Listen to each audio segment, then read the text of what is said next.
Welcome to Adam's Apple, your neighborhood LGBT bar serving all your favorite drink. With friendly and knowledgeable bartenders that keep the party going and make sure your needs are met. It's the cheers of the gay bar. Your bartenders know who's coming in, where they're going to sit, how long they're going to be. Kick back and enjoy some fresh air on their large enclosed heated patio. Open year-round with music and weekly barbecues. Karaoke every Thursday night where you're the star. And Mexican Fiesta on the last Monday of every month. Located at 18931 West Warren, Detroit, Adam's Apple. 93.97 Network and Hot 93.97 presents Sapphire'S Soup du Jour with Just Bob, stirring the pot and serving the latest soup. Brought to you by Hey Love Saloon, Adam's Apple, Janet'sCloset.com, and Janet'sDungeon.com. Hi. Hi. Good morning. We're on the live stream and now we're on the air. Well, you and I aren't, but the show is. Good morning, everybody. I'm looking at Bob, but I'm not looking at Bob because Bob's over here, so it's a little bit effed up and it messes me all up, especially on a Wednesday that feels like a Monday. That's acting like a Monday.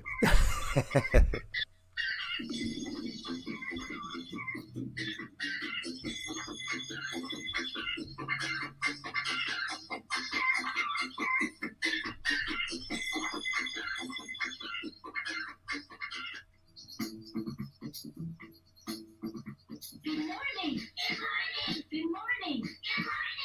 1, 2, 1, 2, 3. Good morning. Good morning.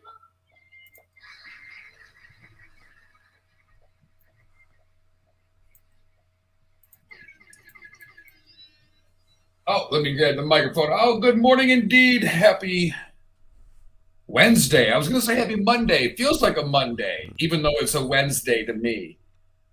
Oh, waking up, ready to go. Good morning. I'm Sapphire Pates. I'm Just Bob. Good morning, Bob. Joining us bright and early today. I'm glad for that. Thought we'd mix it up a little bit. Yeah, I like it. Heck yeah. We got a lot to talk about today, but we're in weekend recovery mode.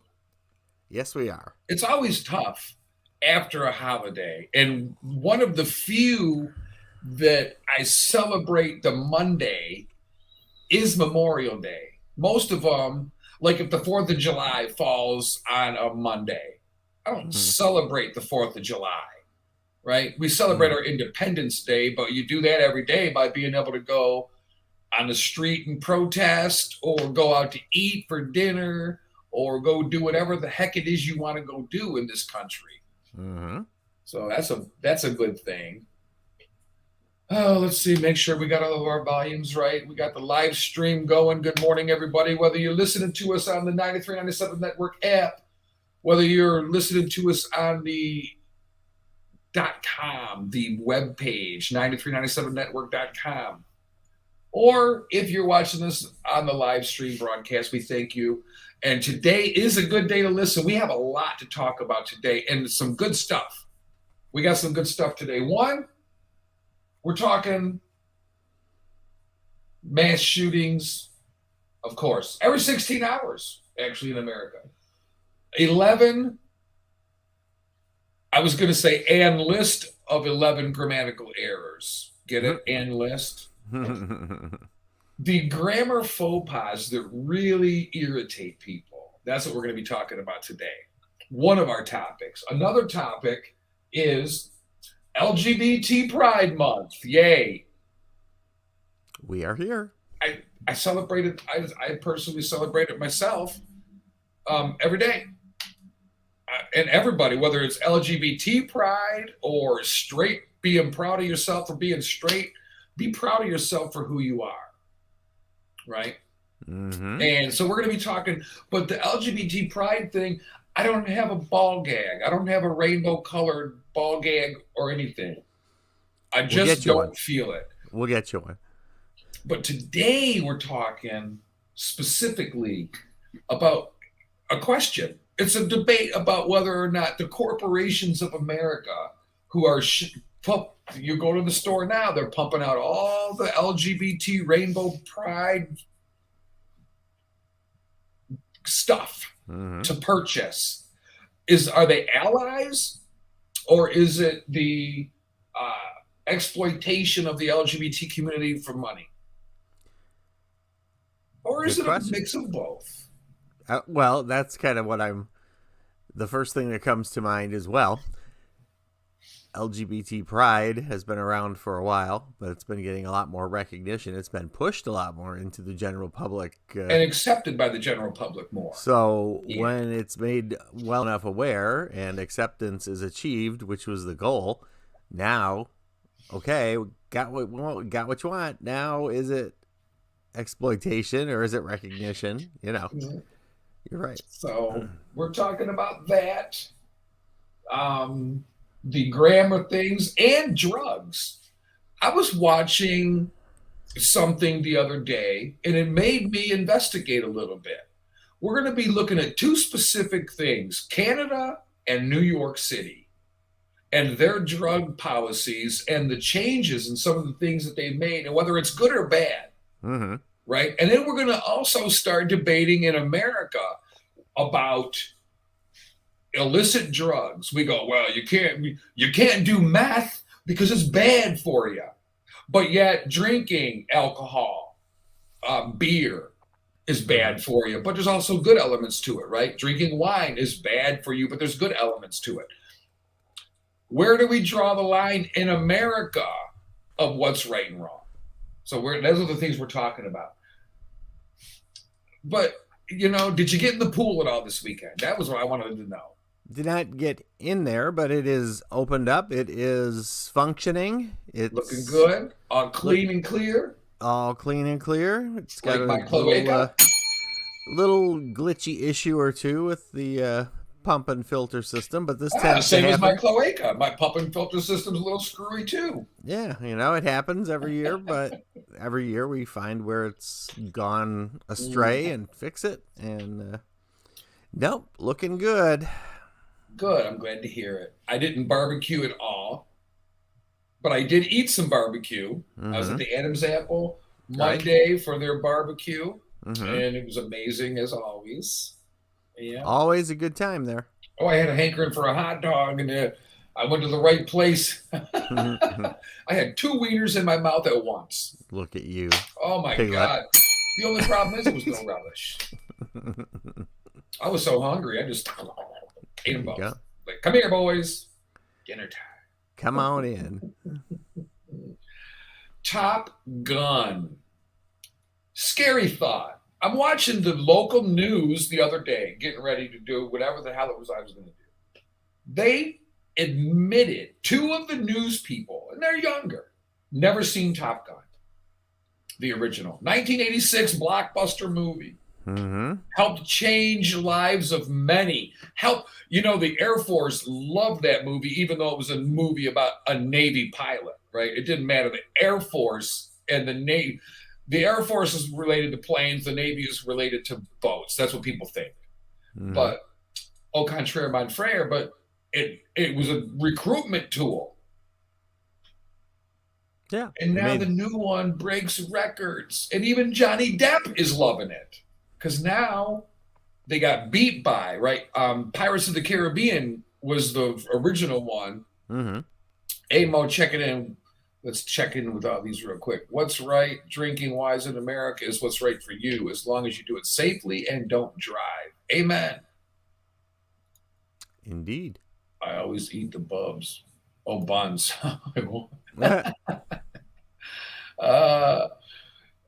Very true. But in America, where do we draw the line? Aaron says, what we drinking wise in America, and that's true. We made it legal in America. So when it's legal, we say do it moderately and responsibly, like anything. But we don't. We binge drink. We drink every day. Too much. Right. But anyway, thanks for checking in, Amo, also known as Aaron. But we'll go by the name that they present here so as to not out anybody. He could be on the witness protection program. Or confuse anybody. Just Yeah, right. the way it reads is the way it is. Yes. That's right. The way you put it is the way it's said. And I like that on Facebook too. Even if I know your real name, if your Facebook name is what it is, that's your name. Mm-hmm. So there'll be people I see that they might use a different name just because they don't want to use their real name on Facebook because they think people really care about their private life. But you go, hey, I'll call you what I see it as. And they don't even answer you in public because they go, oh, yeah, that's right. Yeah. Easier to remember that way, too. I'm hiding from the FBI. Like the guy in Jour. Right. Oh, lordy. All right. I was going to start off by making fun of the hypocrisy of Nancy Pelosi's husband being arrested for drunk driving after crashing his car. Whoa. But we won't do that. Let's pull that one out. That's like when you push your belly button in and don't just automatically come back out again. Unless you have a hernia. Then boing.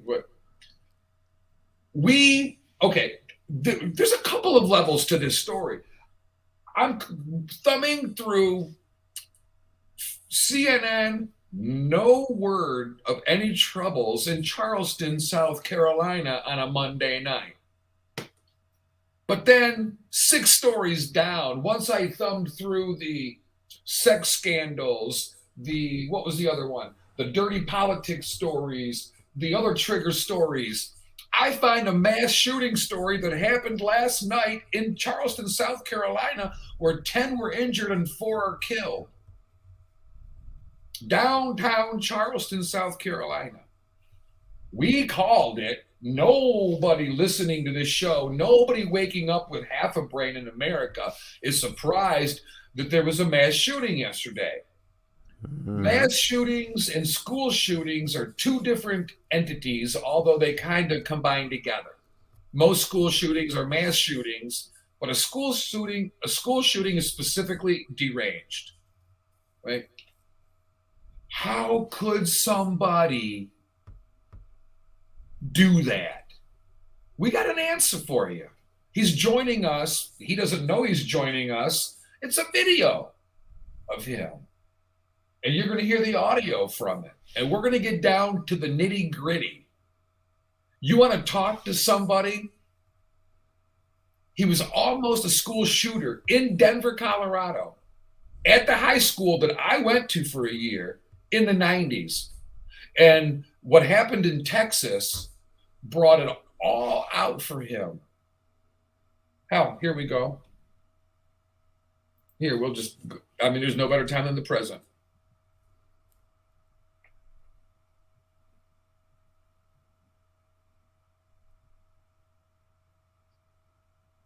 Can you hear good? Not hearing it at all.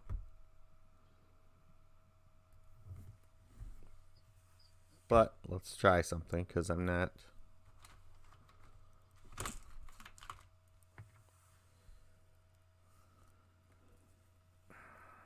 I want to make sure we can hear this.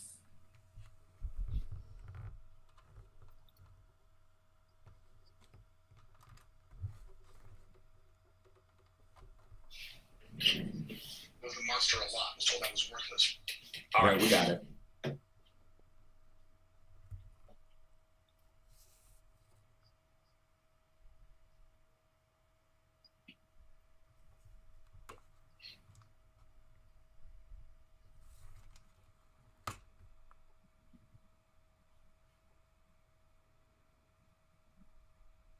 Aaron planned to get a gun from a classmate to carry out the attack, then kill himself.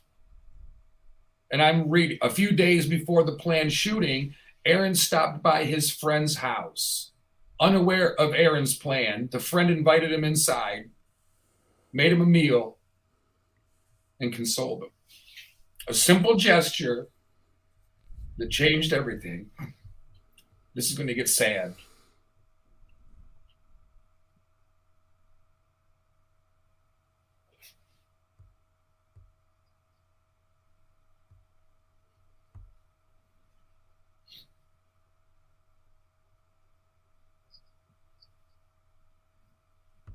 created one of the worst possible factions.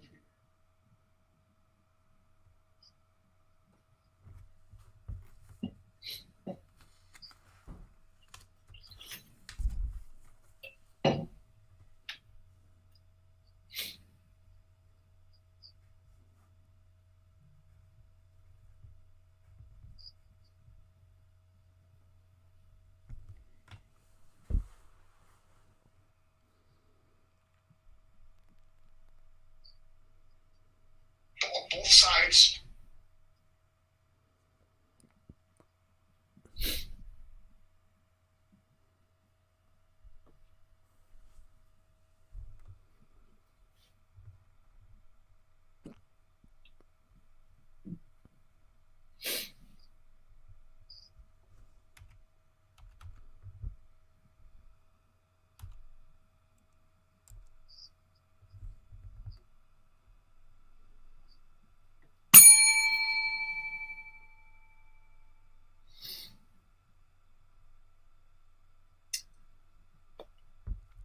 Aaron never hurt anybody or himself.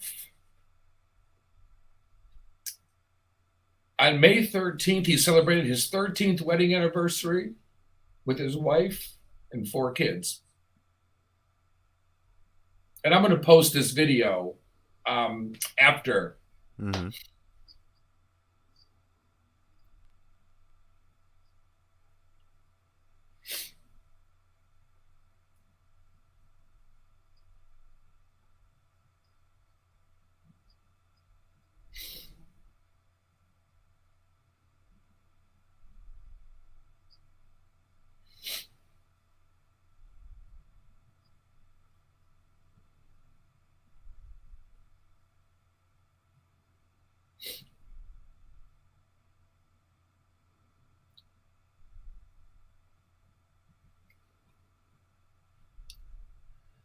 So in 2018, Aaron started the Facebook page, You Are Not Alone. It has provided a support system for many who have come forward with stories of pain, abuse, and thoughts of suicide.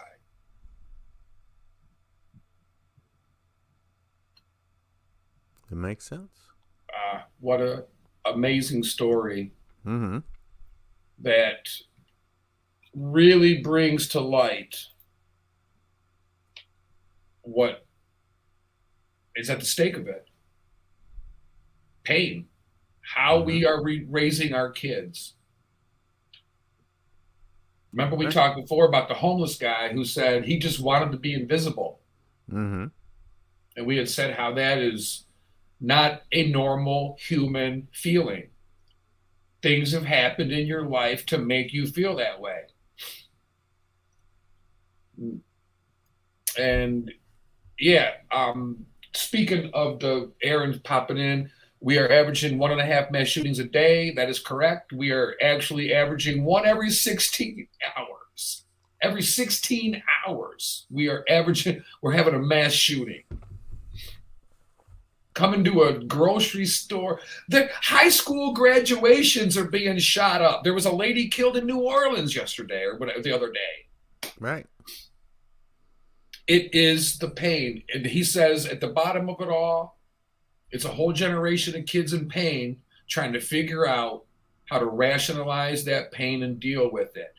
Exactamundo, we turn pain into rage and anger because as men in America, they're taught to suck it up, just like that kid in Oxford, Michigan. His dad said, quote, suck it up, when he asked him for help.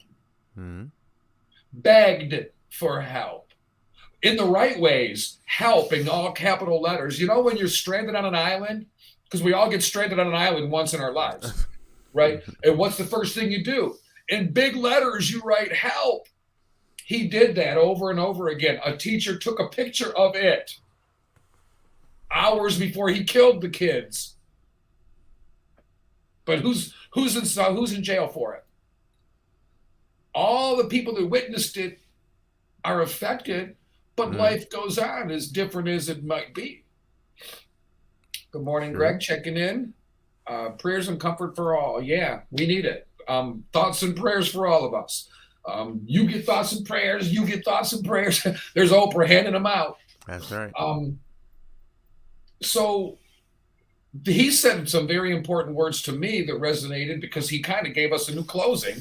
We say, be kind. We have no idea what a kind word or friendly smile can do to impact someone's day, maybe change their life, maybe save a bunch. We just heard from a guy who was going to kill either a mall full of people, go into the food court, because he wanted to not hurt nobody. He wanted to show his parents, this is what you raised. How do you like me now? Wow. All boils down to what, Bob? Raising your freaking kid right.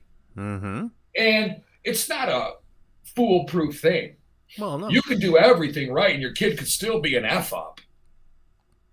But that's the problem. They're being told they are. And when you're told it enough, you believe it. Mm-hmm. You Well, know? and also putting in the time and attention that if you don't and you ignore the kid or they become, back burner to your other activities long enough, then they feel like that's their place. And as a result, they're diminished. They're not even have to be dismissed. But if you spend years of, I'll get to that with you when, or, you get that feeling of not being important. And when it happens enough times, we've gone from decriminalizing crime to let me find, I probably won't be able to find it right away, but there's a sheriff in Florida that made no qualms about what's going to happen to you if you want to go into a school and shoot it up. He made no qualms about it. Want to know what he said, Bob? I'll find it, but I'll tell you what he said. Okay. He said, we're going to shoot you so much, we're going to read the newspaper through you. Amen, baby. Nobody, you're not getting out alive. Mm-mm. You want to go into a school and shoot it up? You could go ahead and drop your gun and surrender. We're still shooting you full. All of us. Everybody. And there ain't going to be no questions asked. That's what you get. Mm-hmm. Aaron, my nephew just graduated from the Air Force Academy in Colorado Springs this past week. Excellent. Congrats. Raised to not be left or right wing. That is the military. You are neutral. Even if you're not neutral, you're publicly neutral because you're fighting for your country, not the president, your country. I asked him what he thought of the gun situation. His response was follow the Second Amendment, right to the bear arms, but define what arms are acceptable. If someone wants to shoot an AR-15 for fun, designate certain gun ranges where, like bowling shoes, can be checked out and checked in, but never brought home. I like the idea. I like the idea because that's exactly, when you join the military, you do not have a gun in your home for protection on base. We'll protect you. We shoot to kill. It's written on the fence outside. Yeah, deadly force is authorized. No questions asked. MFer. I'm over this whole. You are innocent in a court of law until proven guilty. Mm-hmm. But you want to go out in the streets and start shooting people? No way, bucko. You're gonna die. That's it. That's the best solution. That way we don't go to court. That way you don't get 3 hots in a cot. That way your mama can't come rub your forehead through the plexiglass going, I miss my son. And then you can go, but I identify as a girl now. And she can go, my boy, what happened? Well, Mom, when you get your cloaca blown out in prison long enough, you just kind of turn into Betty. Betty don't. Betty will when I'm done with them, he said. That's what the big bunk man said. He's been in prison for 30 years doing life, been working out for 30 years, waiting for a tight butt like yours to show up. Oh, and you wanted to go into school and kill kids? I love kids. They'd be like, well, what are you in prison for? Did you know Jeffrey Epstein? Epstein? Who cares? What happened to the people that were actually sticking their... Never mind. I'll be polite. Doing the deed. So let me take that down here. Congratulations to your cousin. And the gun control thing is getting to be a bit stupid. It's already against the law to do all of it, but there should be a background waiting check. Nobody needs to walk into a store and buy a gun right now. Let me picture the scenario, because I know the man in the red pickup truck with the flannel shirt, but it's hot out. So you cut the sleeves off. Mm-hmm. Call it a day, right? You got the wheat or the long toothpick. I don't use wheat because we live in the city, but I'm a country boy. So I go to the store and I buy me them long shish kebab skewers. Now they say, but I need my gun to protect myself and I might need it right away. And I go, so how many people, raise your hand, chime in if you need to. How many people have been laying around watching the ball game? Home's invaded. And you go, she's got to run to the store and grab me a gun. Be right back, honey. Hold them off till I get back. Go to the store, buy the gun, come home, shoot the bad guy. Right. Nope. Bill, someone's turned up to 11 today. Yes, I am. Like Spinal Tap. Yeah, it goes to 11. This one actually goes to 13. It's a baker's dozen, as you can tell. I like to eat. I'm pissed off. But I love the fact, and I hope Bill and everybody else got a chance to hear that man talk about he was going to school to shoot it up. His friend was nice to him.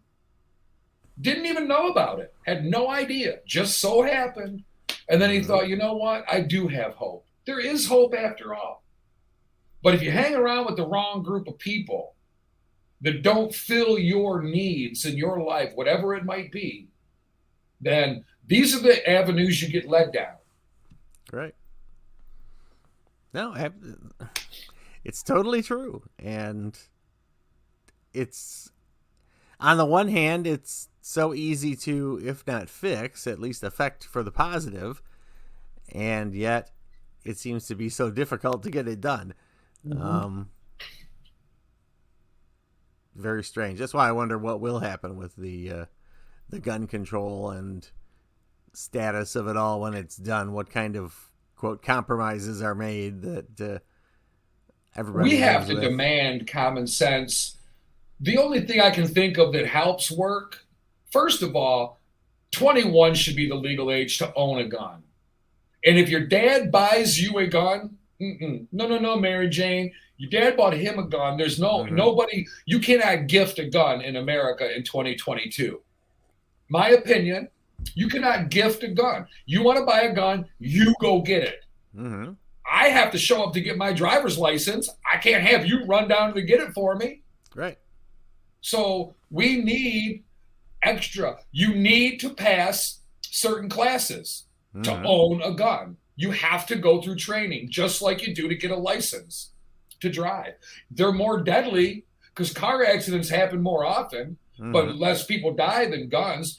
Okay, so Columbine school shooting happened in 1999, right? The watershed moment. Since 1999, Columbine High School, just outside of Denver, more than 311,000 kids have been exposed to gun violence in schools during school hours. North Denver High School, not on that list because the shooting never happened. The student, Aaron Stark, who we just spoke with, or he just spoke to us through video. It's a pre-recorded video. He didn't know he was on our show. Mm-hmm. Mm-hmm.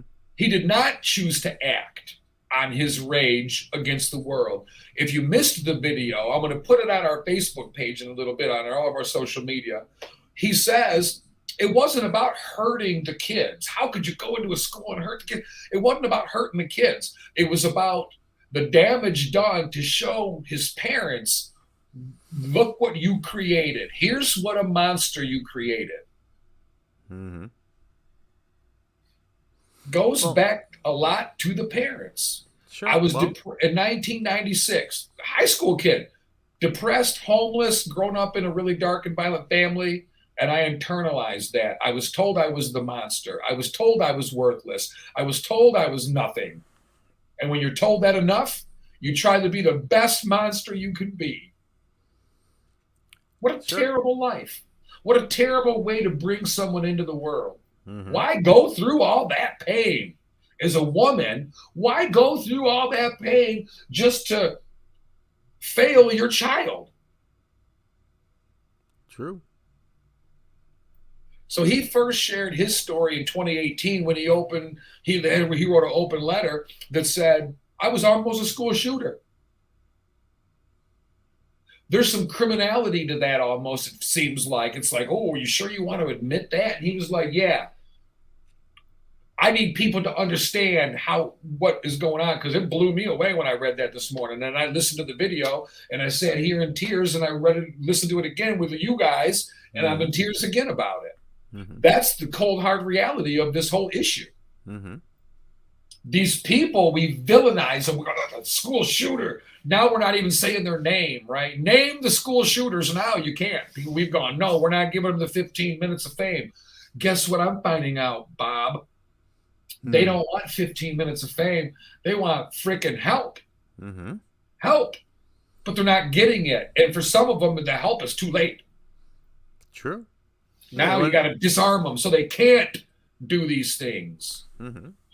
5 minutes of listening and understanding and compassion, followed by a little action in whatever help is necessary, would go a long way toward avoiding some of this. And that's the whole mental health debate now, and what to what level and that kind of thing, where we now have mental health experts coming with police officers to certain situations, and as there should be in certain situations. I was going to say, and that's not a bad thing. That's a good thing. Bill, got to get to work. Going to check you out on the app, 9397 Network app. Absolutely. Thank you, Bill. Appreciate you chiming in real quick, taking the time real quick to chime in. He says, I get it. So many people are stuck in their tiny universes. They are scared because bullying is the new normal. Awful people like Tucker Carlson promote it because fear is the ultimate marketing tool.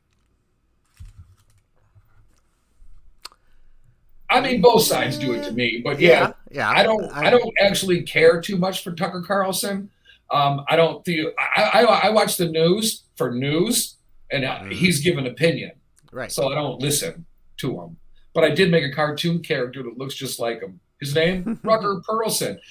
You'll see coming soon to a commercial here near you. Yes, I've been working on my advertisement for Sapphire'S Soup du Jour. I haven't got your cartoon character all the way done yet. Well, that's probably a good thing.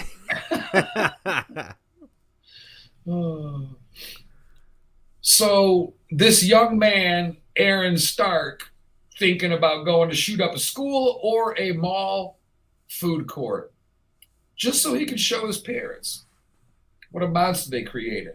He says after the Marjorie Stoneham Douglas school shooting in Parkland, Florida, 17 children were killed there. He felt compelled to let the world know something he had never shared before. I was going to attack either a food mall court, a mall food court in the down the street, or my school, which was North Denver High School. Mm-hmm. The point of my attack was not going to be to attack the students. It wasn't going to be to attack the school. That was the damage that was going to be caused. The point of my attack was to make my parents deal with creating a monster.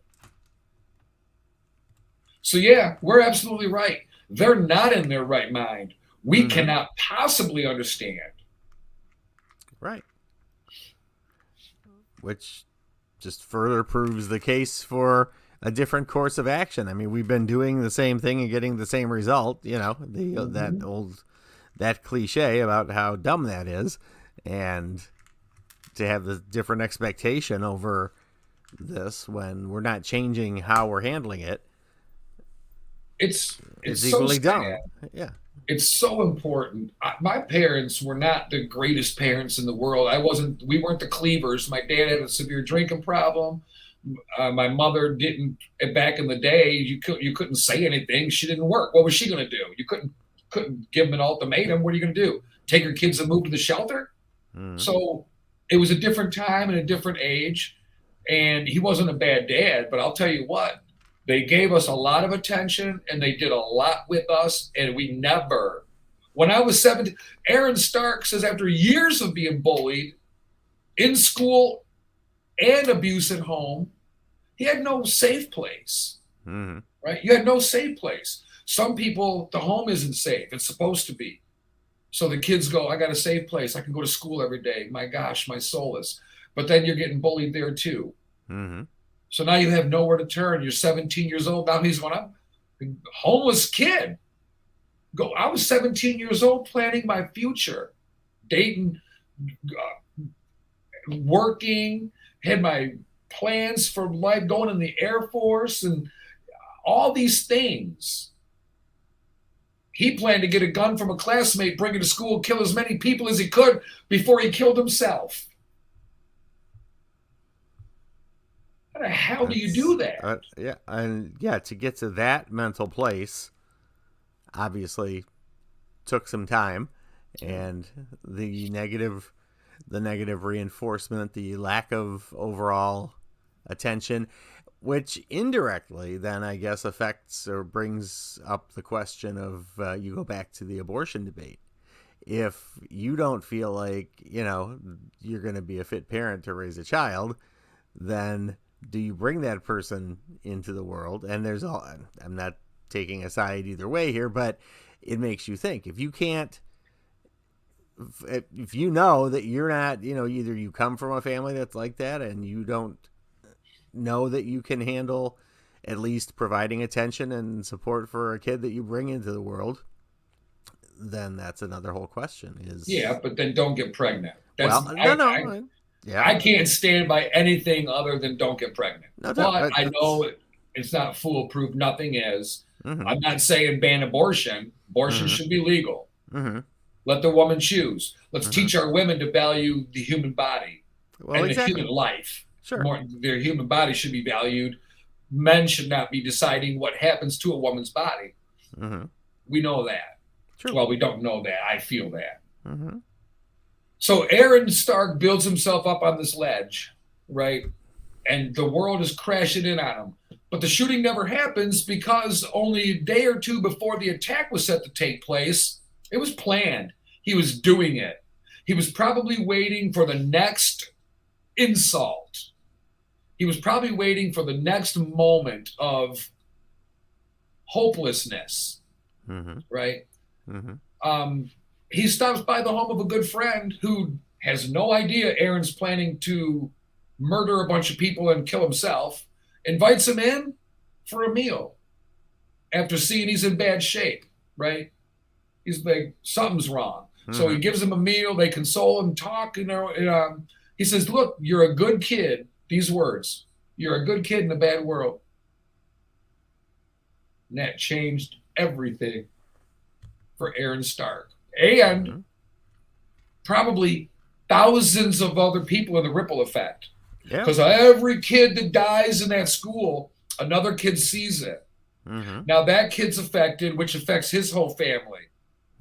Now, the kids who die, their family and friends are all affected. So it's a humongous ripple effect. It doesn't take place because that rock was never thrown, because Aaron had a friend who cared, but didn't even know it.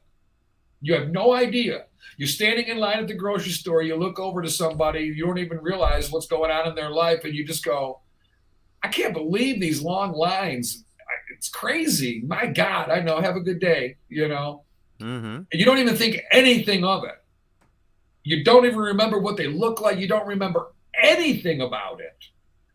And you saved their life because someone talked to them without going, ugh. There was a lady that used to come into the grocery store that I felt terrible for her. Pants way too short accidentally. Obviously shops at a thrift store. Doesn't shower. Doesn't brush her hair. Just in bad shape, right? And One day she come over to me and I thought, oh Christ, can you help me get something down, honey? She was the nicest lady. She sat there and talked to me for a minute. She was the nicest lady. But me, my stereotype, I'm like, oh, here comes the crazy lady talking to street posts, you know. Not at all.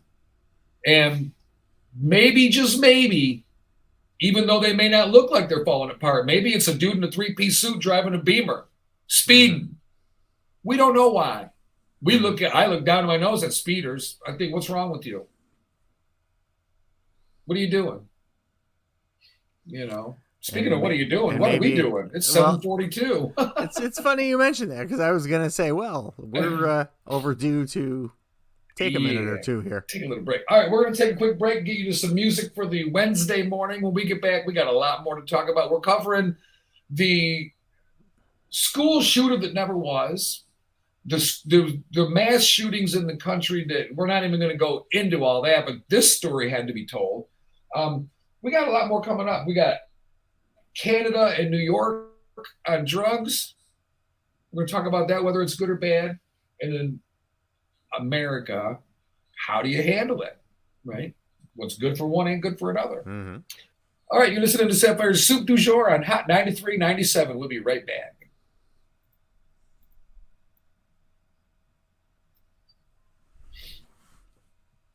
All right.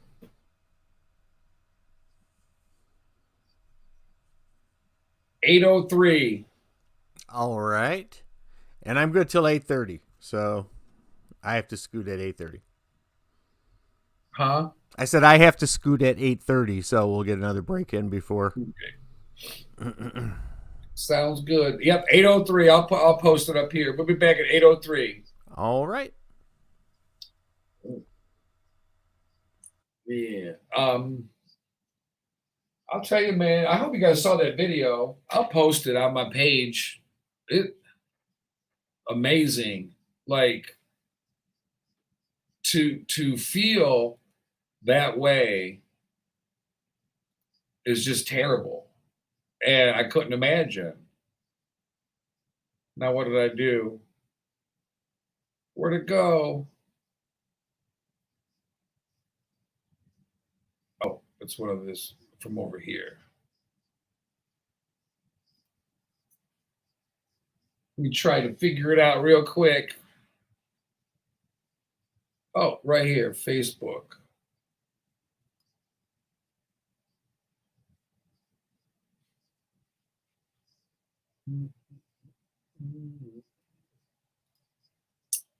On a page I manage.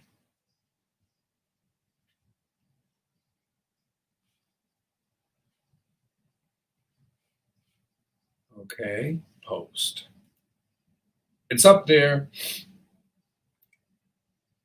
And then I'll share it on my regular page too, just in case you don't have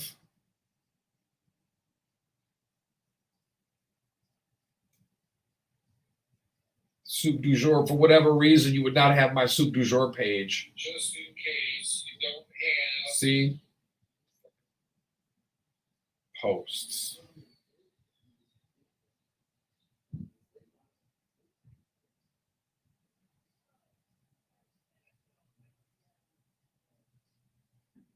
All right, they're up on my Soup du Jour page and my regular page. So, yeah. Oh, I got some textuses.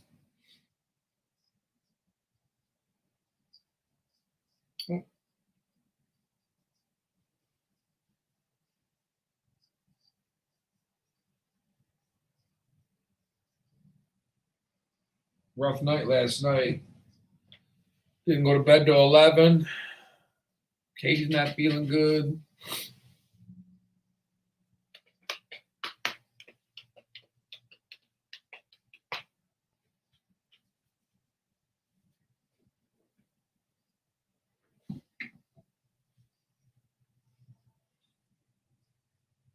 This is good coffee, man. Oh, yeah. We don't get perspective like that video of a guy talking about I was going to shoot up a school, and 2 days beforehand, I changed my mind because a friend was kind. We have no idea, but we got to get back to that. And I still believe, even though I talk smack, I still believe that there's more good than bad in the world. But the bad is what sells TV ratings. The bad is what sells the media. The bad is what we consume. We dictate what we're fed. If we turn off CNN and Fox, look, I'm sitting here. I don't even know if we'll be able to talk about it on the air now. We got so much to talk about. But I'm sitting here today, nothing on CNN. Nothing on CNN about Charleston, South Carolina. I go on Fox News and I see there was a story earlier, they've updated now. There was a story, the first story was about the Pennsylvania guy, the teacher with the lady or something in a sex scandal.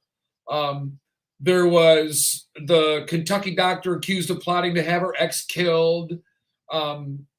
There was a couple of other stories. And then there was 17-year-old girl among 10 injured, including 4 critically, following shooting in Charleston downtown. I always say it's not news, and it is news, but it's not surprising news. My point is, look at what they put for the headline. Right now, law enforcement under attack. This is Fox News, the headline. You go on Fox News on their webpage, first thing you see, U.S. law enforcement under attack.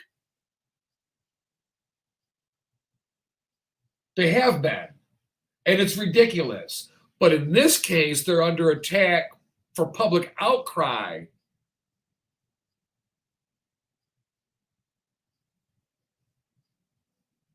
Because of their lack of going in after an active shooter. And if you think, well, their lives are, no, they swear to that. And what about the children laying in the classroom bleeding out that might have been saved had they been able to intervene an hour earlier? One girl took one shot to the kidney, and they wonder whether she might have been able to be saved. It in itself was not a fatal gunshot wound. They feel that she bled out to death. Well, if you lay there bleeding for an hour, there's a good chance things are going to go south for you. My point is, the headline is trigger, right?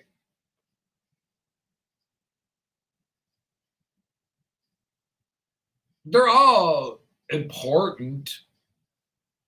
One of the other things we're talking about later today is drugs, decriminalizing drugs. New York City under a lot of fire for the crap that they put out there the other day. Ridiculous, quite honestly, and we'll talk about it. One thing not being talked about in the mass media, Clinton's lawyer not guilty. Now, CNN will definitely put that out, right? They'll definitely let you know not guilty. But Clinton's lawyer on trial for lying to the FBI about the Russia stuff, found not guilty. Now, of course, the Republican side comes out with, well, we knew he was going to be not guilty because this, and the other. So now there's distrust completely. We already know when you don't trust people, the relationship is done. We don't trust the Republicans. We don't trust the Democrats. I don't trust either side. They're dirty, snaky, sneaky, doing things for the money, doing things for the betterment of them and their people, not us. I don't give a crap about January 6th insurrection anymore. That, to me, water under the bridge. Who cares? Sue me.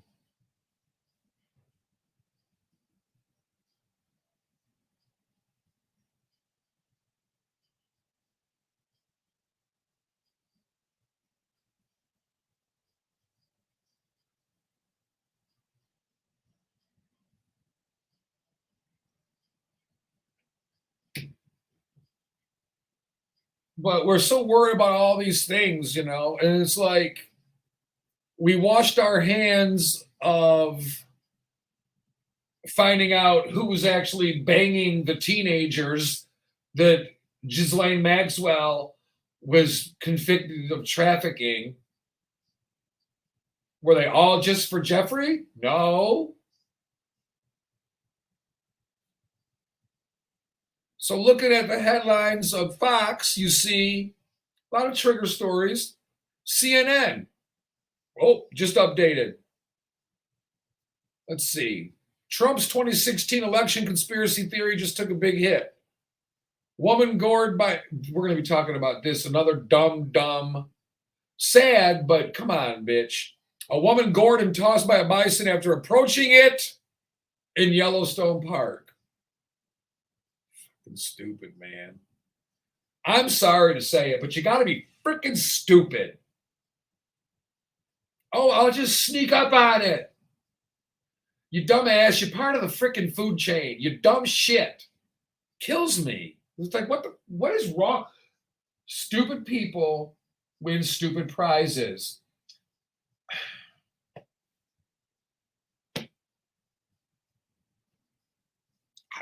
How else do you put it? So summer travel, they're talking about that in the news and buzz. U.S. couple bought a 48-bedroom chateau in France. Woodpecker gets tangled in woman's hair. See what happens next. Baby sloth reunites with mom after rescue team finds it crying.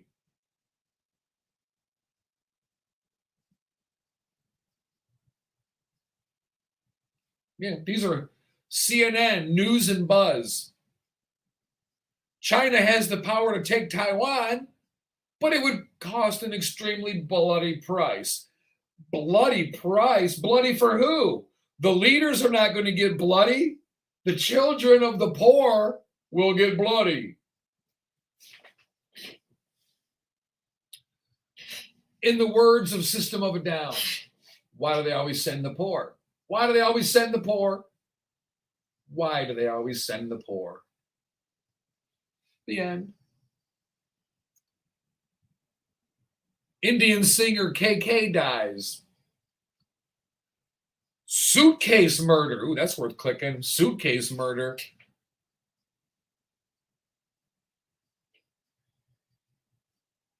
Here again, another dismemberment. Thailand has sentenced a British man to 8 years in prison for the 2014 murder of a woman whose dismembered body was found stuffed into a suitcase and dumped in a river. Rewind. 8 years in prison for that? You get caught selling a bag of dope on the street. You get 8 years in prison.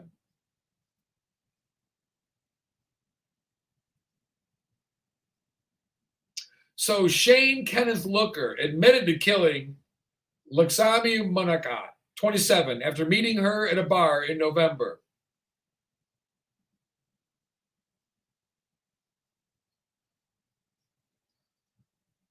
Confessed to all charges and got 8 years for murdering, dismembering her body. So security camera footage catches the pair entering the hotel, but only Mr. Looker leaving, carrying a large, heavy bag. Later discovered their blood-stained bed sheets and traces of his DNA found in her nails.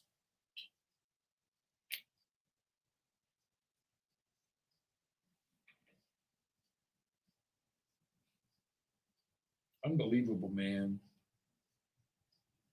Murder in Thailand is punishable by death or prison up to 20 years. Seriously? I mean, I understand a life, you don't take a life for a life, right? A tooth for a tooth, an eye for an eye, a tooth for a tooth deal. But damn, man. 8 years. It was cut from 16 to 8. because he confessed. So now everybody who killed somebody is going to be like, hey, I want to report myself. Do I get the reward? Why not? You wouldn't have solved the case without my information. It says any information that's used to solve this case will get $25,000. And I want my money. And I'll take that and I will put it in a trust.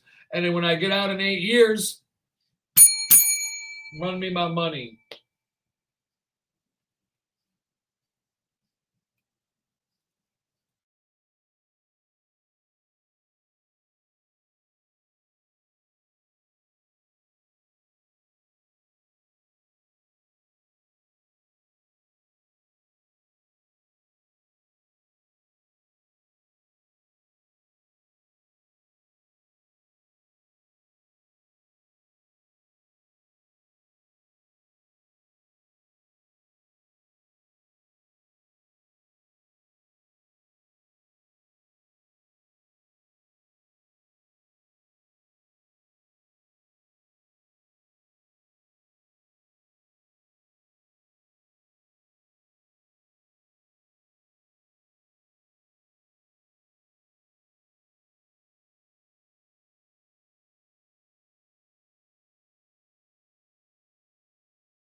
Welcome to Adam's Apple, your neighborhood LGBT bar serving all your favorite drink.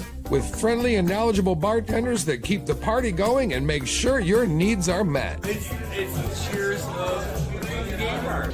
Your bartenders know who's coming in, where they're going to sit, how long they're going to be. Kick back and enjoy some fresh air on their large enclosed heated patio. Open year-round with music and weekly barbecues. Karaoke every Thursday night where you're the star. And Mexican Fiesta on the last Monday of every month. Located at 18931 West Warren, Detroit, Adam's Apple.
Almost forgot what I was doing.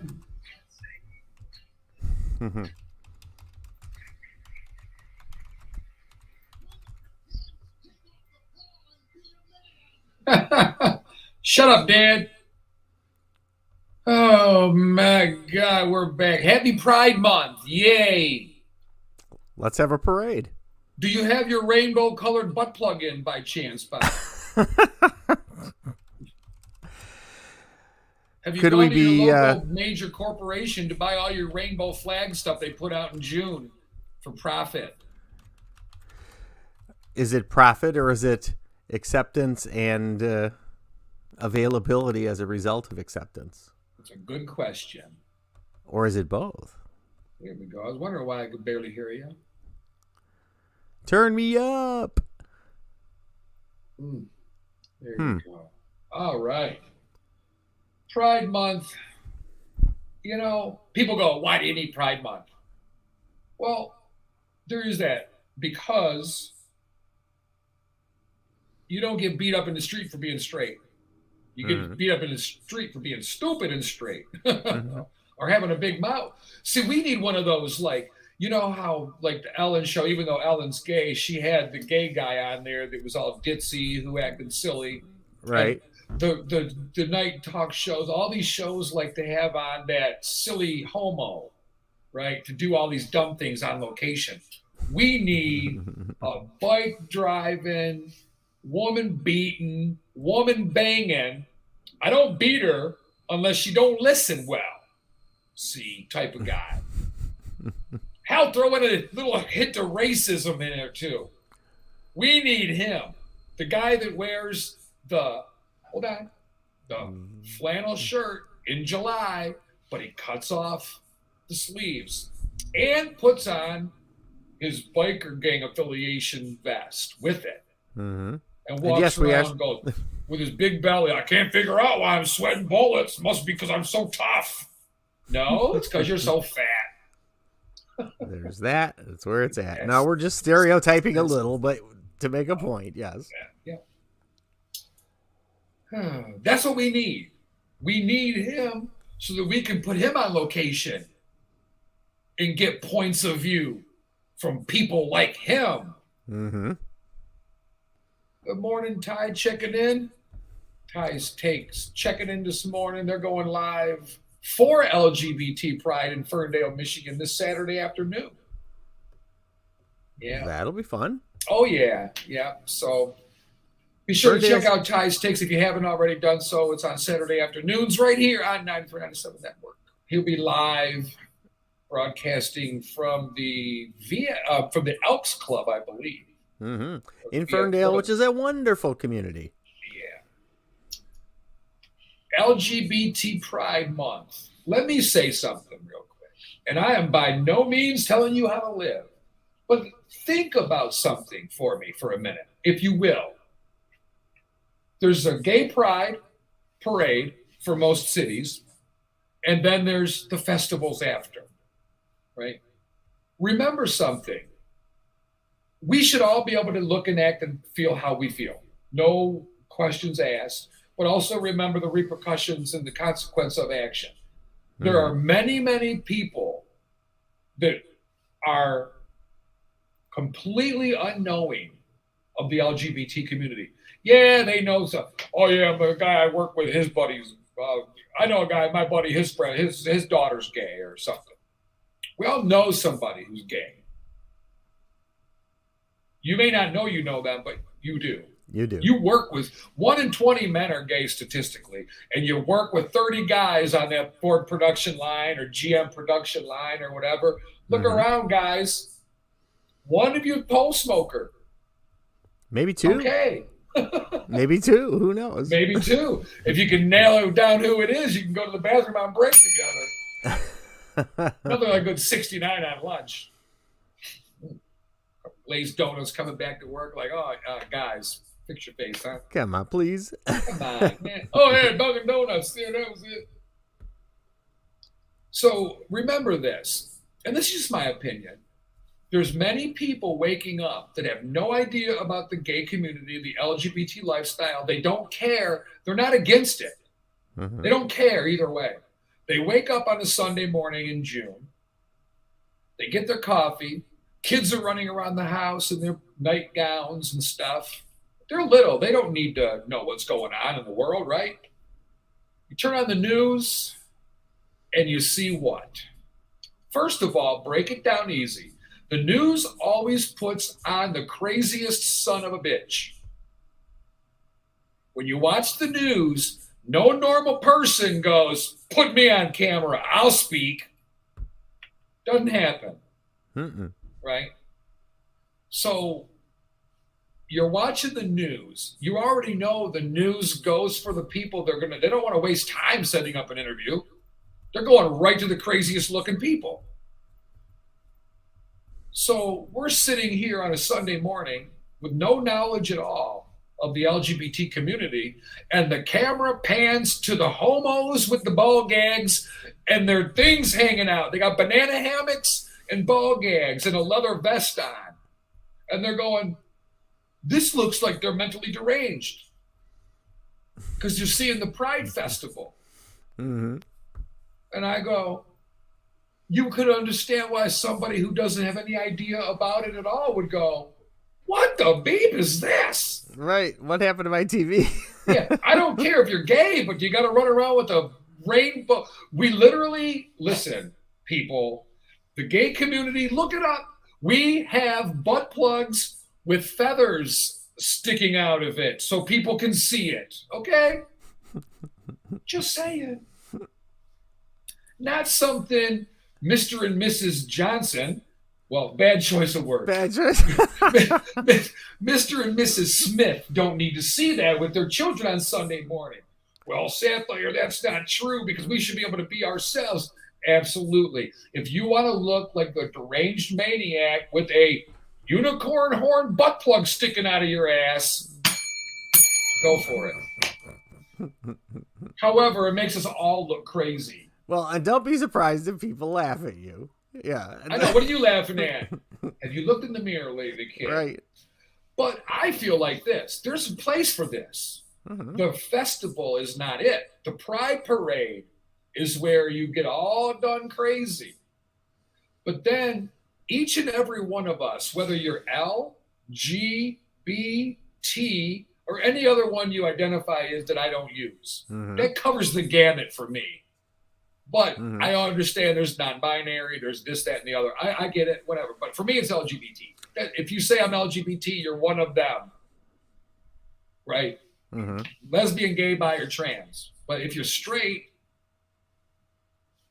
and you're not, I guess if you're non-binary, you're not gay, but you're not straight, but you only have sex with opposite sex, I don't get it.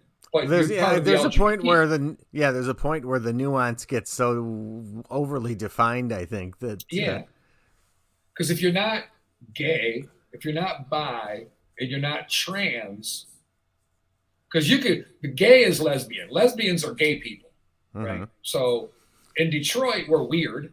We go, oh, there's no lesbian bars. There's gay bars everywhere. Adam's Apple, great place for lesbians. They don't care if you smoke a pole or lick a thing. They don't care. Cash only. Literally, yes. Run me my money.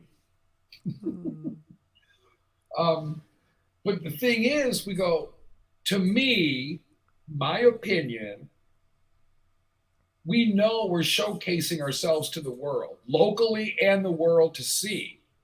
The Pride parades, oh yeah, flamboyancy everywhere.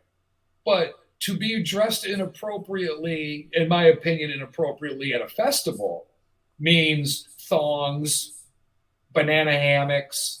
I don't have a problem with the guys walking around with the leather harnesses and stuff on, as long as they're dressed right. And I mean, let's face it, nowadays, black Speedos, good-looking guys are allowed to dress like that. A hot chick in a bikini, people love it. No problem at all.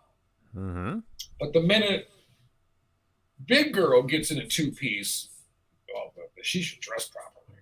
Or you get a heavyset guy who likes his beer in a Speedo. They go, you should be dressed properly. I am dressed properly. I like it when my balls hang out of the side of my pants. Said no trans girl ever. Yeah, right. Like, I don't care. There's a lot of bad things that could happen, but man, if my balls fall out, it's a wrap. Like, illusion blown, bitch. You think? Put those things away now. I guess you just have to stand there. If you think my boobs are big, you ought to see my nuts. Girls got it all. I mean, you talk about a girl with everything. That's right. Oh, Lord. How have we gone so far south with these topics? My God. We're just pointing out some extremes that we see anyway.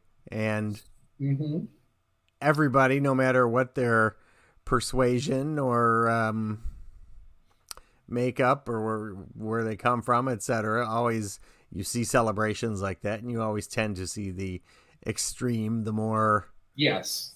You know, the more definitive folks in the parades and that, trying to make points. And the news does it on purpose. And it's not a bad thing. They're not trying to go, hey, let's make the gays look deranged. No, we do it on our own, thank you. Don't need your help. it's a double-edged sword, though, because you're supposed to be able to be who you want, but at the same time, I say, be who you want, but understand the image we're putting out there. You know, the festival itself is a place where you see, I guess the flamboyancy is too much for me. Yeah. I guess, again, you go with certain expectations, and part of the expectations are what you see when you first see, you know, your first impression. They say first impressions mean a lot. And if the first impression someone gets when they see that is the over-the-top craziness, I mean, it's supposed to be fun. It's supposed to be all that. But I guess it's more the sexuality part of it that bothers me. Yeah. And it's not because it's not appropriate if it's a man and a woman doing it. I'm not saying it because gay sex is gross. I don't care. What I'm saying is appropriateness for where we're at. You're in an open downtown public setting usually. And if you're walking around, you should think about what you're wearing. Right. It's not Friday night at the men's gay bar. It's Saturday afternoon, Sunday afternoon in a park. We should dress appropriately. That's all I'm saying. Well, exactly. And you have the, for lack of better terms, if you want to call it that, the straight version is Mardi Gras in February. You know, you have the same. What's the gay Mardi Gras? Oh, yeah. Southern Decadence, right? Yes. Southern Decadence. Labor Day weekend. Yeah. Yeah. So, I mean, again, it doesn't matter where you fall on the spectrum. There's a party out there just for you. And hey, we'll put in a budget requisition with the radio station. We're going to do a travel tour. We're going down live for Southern Decadence. Now we're talking. Yeah, that'd be great. But we better get the green screen ready because we might be doing it from the basement. Well, could be. We've had Southern Decadence in other places, yes. We'll send our fat, racist, butt scratching, woman banging, racist, homophobic guy with the microphone to go down there and report in live from Southern Decadence. Billy Bob. We can't use Billy Bob because you're Bob. So, Billy Joe. Not Jim Bob. Jimmy James. Jimmy John. That's what we'll do. Wait, Jimmy John's. We don't want to give free publicity. No, or I'll take Jack me off. Oh, take wait. The free, yeah, there you go. Oh my goodness. I think Jack might be offended at Southern Decadence, perhaps, depending on which one you find. I mean, Jack. It's not for everyone. Like Elon Musk wanted Jack off the board. The entire board, like all 30 of them, half of them can't even get it up anymore. Oh. Oh man. So for LGBT Pride Month, are we being exploited by the corporations, or is it a show of allegiance and we're an ally? Or is it a little bit of both? We're an ally. We want your business. We want your money. Right. We're an ally. We want your money. And there's nothing wrong with that. As a business, we want your money. Mm-hmm. What can we do to earn your business? Mm-hmm. Oh, well, you can say that you love gays. No, you can't just say it. You got to get in front of people's faces in restaurants and yell it and scream it. Mm-hmm. Make them chant it back or tip their dinners over. Oh, wait, we got to get rid of this band. Yep. We'll make them pay. That's what we'll do. Yeah, anybody who needs attention does these things. We'll make them pay. We'll confront them in the grocery store. We'll get them in the restaurants. We're going to make you love all of us LGBTs. Well, it's the extension of diversity and inclusion.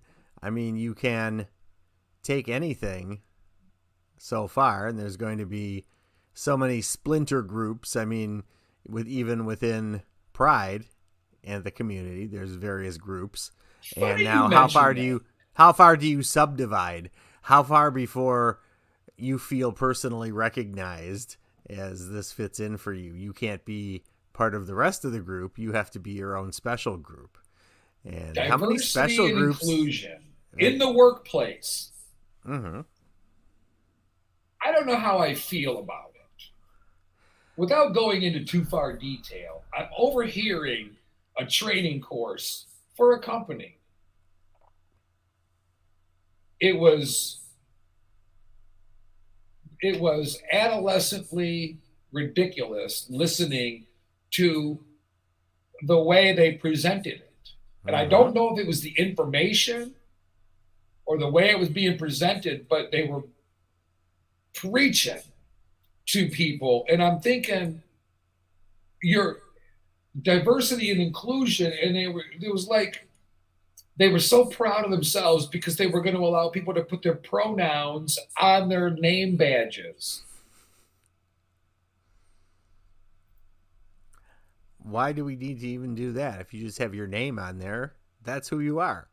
I don't need to know more than that. Correct. But legally, you have to have the legal name on the name badge.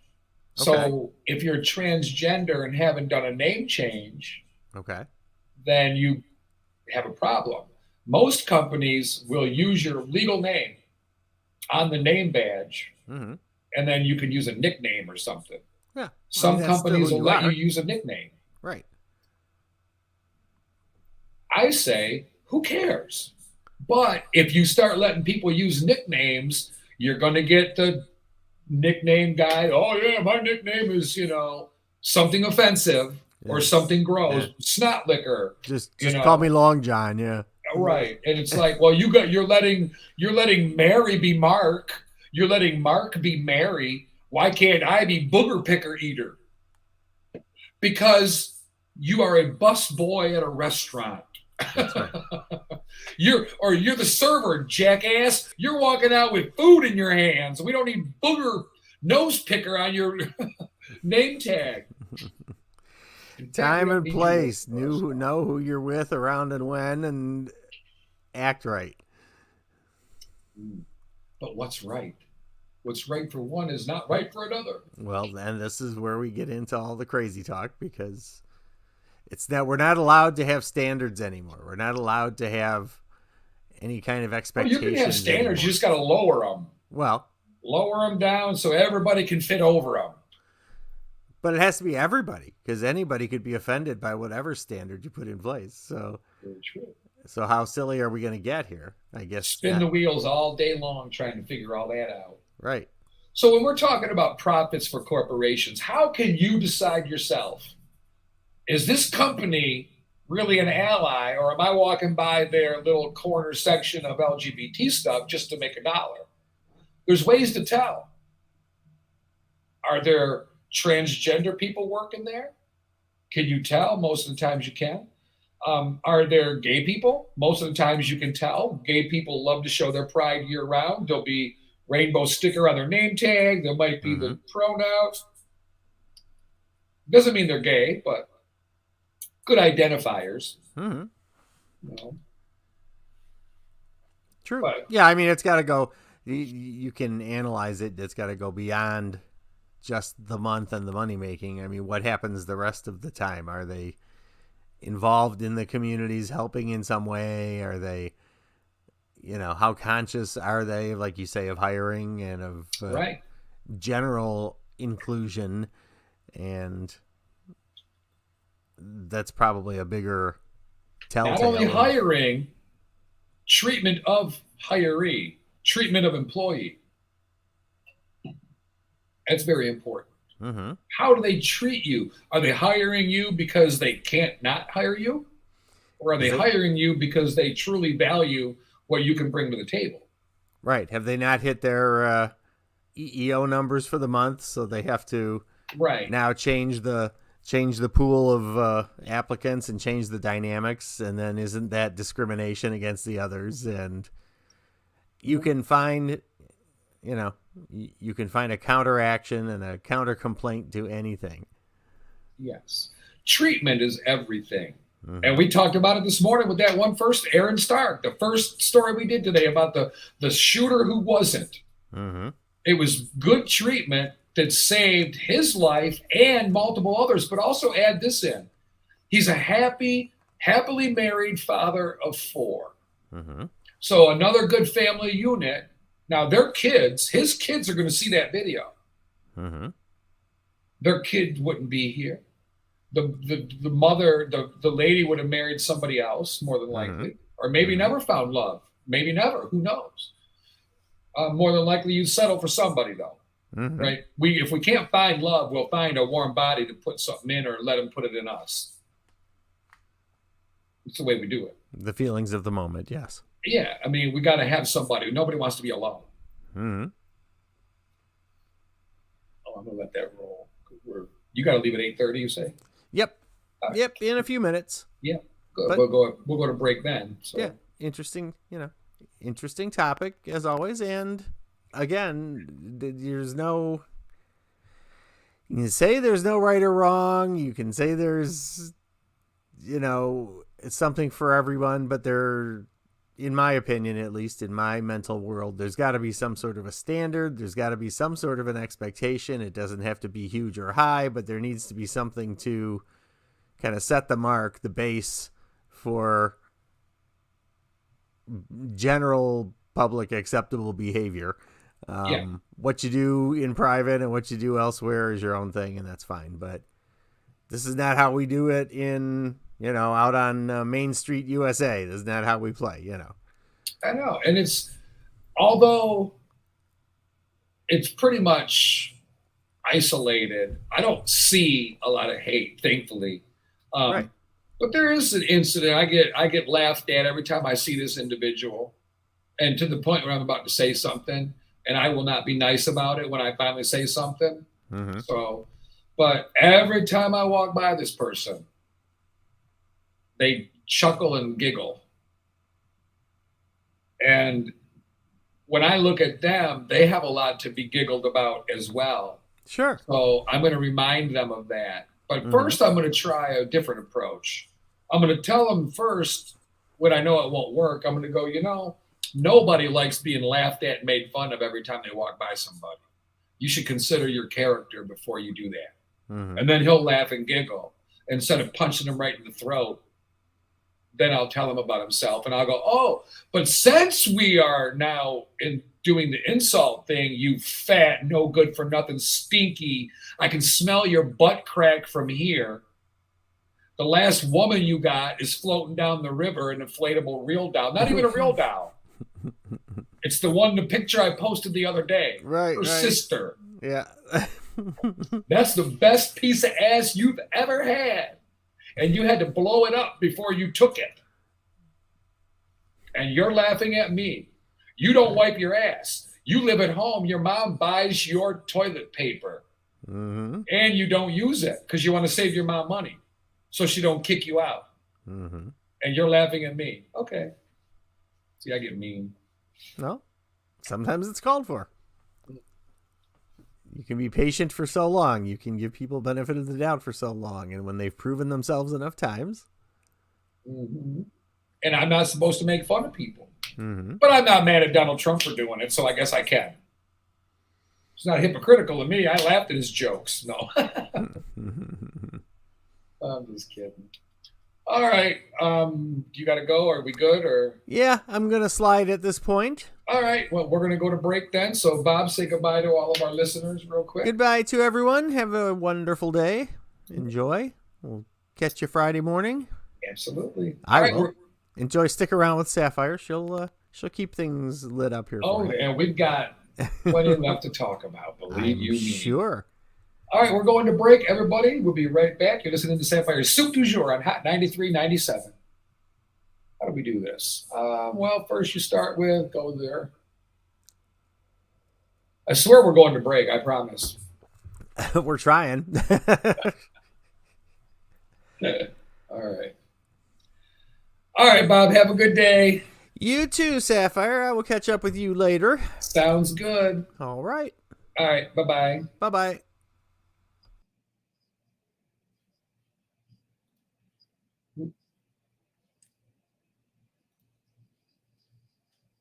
Okay, it is turned down. All right. There. I don't have to have them in now. Because if I don't have Bob, I don't have to worry about listening. Oh, I can just talk without listening. Isn't that nice?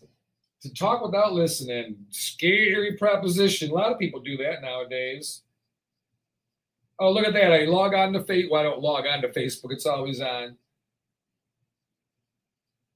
Findlay, Ohio Pride. 1 year ago today. Normalize apologizing after you were wrong instead of being defensive and disrespectful because you're embarrassed. While you're sanitizing and wiping everything down, be sure to wipe the hatred out of your heart. That's a virus too.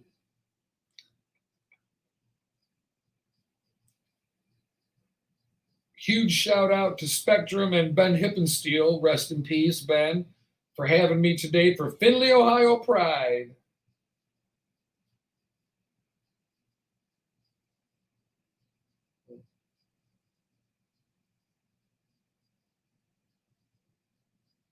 Bunch of pictures from Pride. Ooh, I look good.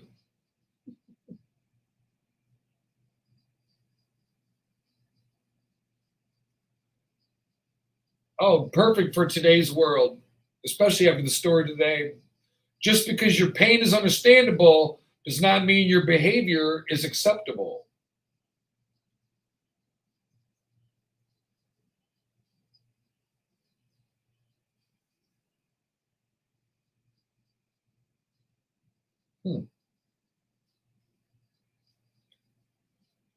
Oh.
93.97 Network and Hot 93.97 presents Sapphire'S Soup du Jour with Just Bob, stirring the pot and serving the latest soup. The Jay the Great Show, starring Jay the Great. The Honest Truth Show, starring 2K Bentley. The Good Times Show, starring Princess of All and Cujo Speaks. Ty's Take Today every Saturday afternoon. Marcus Divine every Saturday. The legendary House of Shade, Talk to Me Pretty. Check out the U-Store and be the first to own the newest music. Hot 93.97 and the 93.97 Network. Download the 93.97 Network app today.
Welcome to Adam's Apple, your neighborhood LGBT bar serving all your favorite drink, with friendly and knowledgeable bartenders that keep the party going and make sure your needs are met. It's the cheers of the gay bar.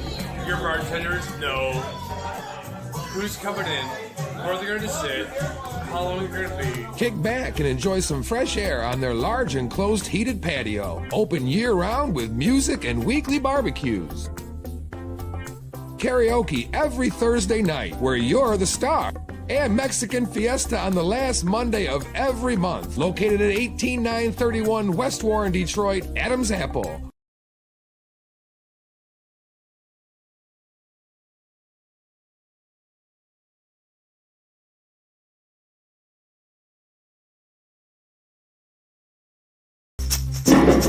.97 Network and Hot 93.97 presents Sapphire'S Soup du Jour with Just Bob, stirring the pot and serving the latest soup.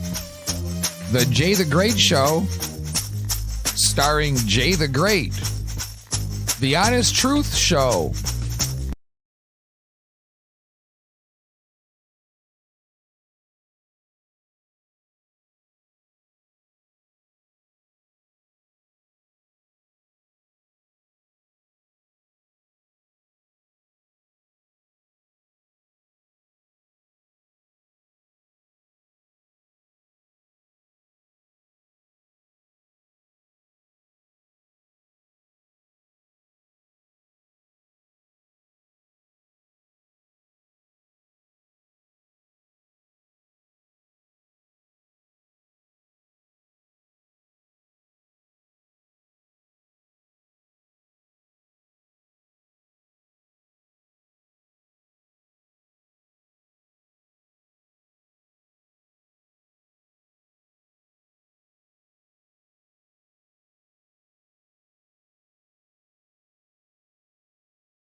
Whew.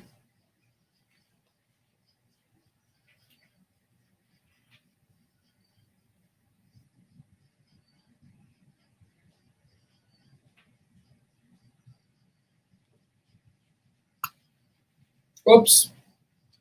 Wrong mouse, bitches.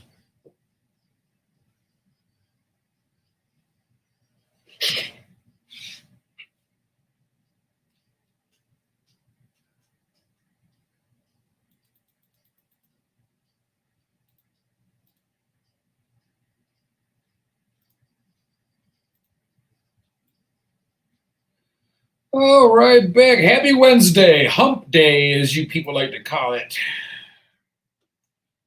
June 1st already. Can you believe it's already June 1st? It feels like summertime. Every 16 hours in America is a mass shooting. We had one last night in Charleston, South Carolina. Beautiful. Had to scroll through a couple of sexual scandal stories to find it, but hey, we found it nonetheless. But now we're talking about drugs, legalization of drugs, and whether it's good or bad, and whether we really have the right to tell people what they're putting in their body. Not about the vaccine, talking about, okay, so alcohol we made legal, even though we know it's bad for you, right? We made it legal. People can drink as much as they want as long as they don't drink and drive or break other laws, right? Which we lose our inhibition. We lose our ability to function properly if we get too drunk and we do dumb things, right? People do. They go to jail all the time. People waking up don't even know what they're in jail for. Could you imagine getting blackout drunk, killing somebody, murder, not accidentally like, oh my God, I was drunk driving and I hit a family. No. Murder. You killed your buddy in an argument because you were blackout drunk, and you wake up in jail the next day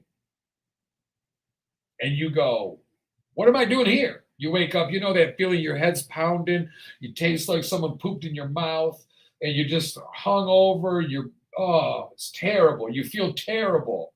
And you wake up and you go to reach for the blanket because you're not feeling good and it's cold. There's no blanket. It's bright. You go, oh my God, I fell asleep with the light on. I fell asleep with my clothes on. Wait a minute. This isn't my bed. Wait a minute. I don't have a blanket. Wait a minute. Where am I? Then you realize you're sitting in a jail cell. What did I do? Oh, you're in charge. You're being charged with murder. What? Blackout. Blackout drunks have ruined marriages, relationship with children, relationship with friends, jobs, you name it. Things have gone wrong. But it's still legal. So where do we draw the line with other drugs? We go, well, fentanyl's not good for you. It'll kill you. Well, at least it kills you quick. You don't get liver failure and you don't have to die and we don't have to spend millions of dollars in insurances and all that. There's one way to look at it. So when it comes to drugs, we go, when we deem something legal or illegal, we go, it's not good for you. Well, neither is booze, neither is a lot of the food we eat, but we're totally fine and accepting of that socially and legally. So where do you draw the line when it comes to drug usage?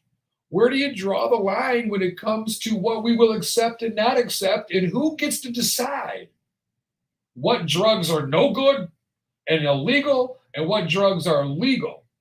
In a country where the pharmaceuticals rule our lives in a lot of ways, there's a pill for everything, right? Even vitamins. Eat your vitamin every day if you can't get all your good greens and everything.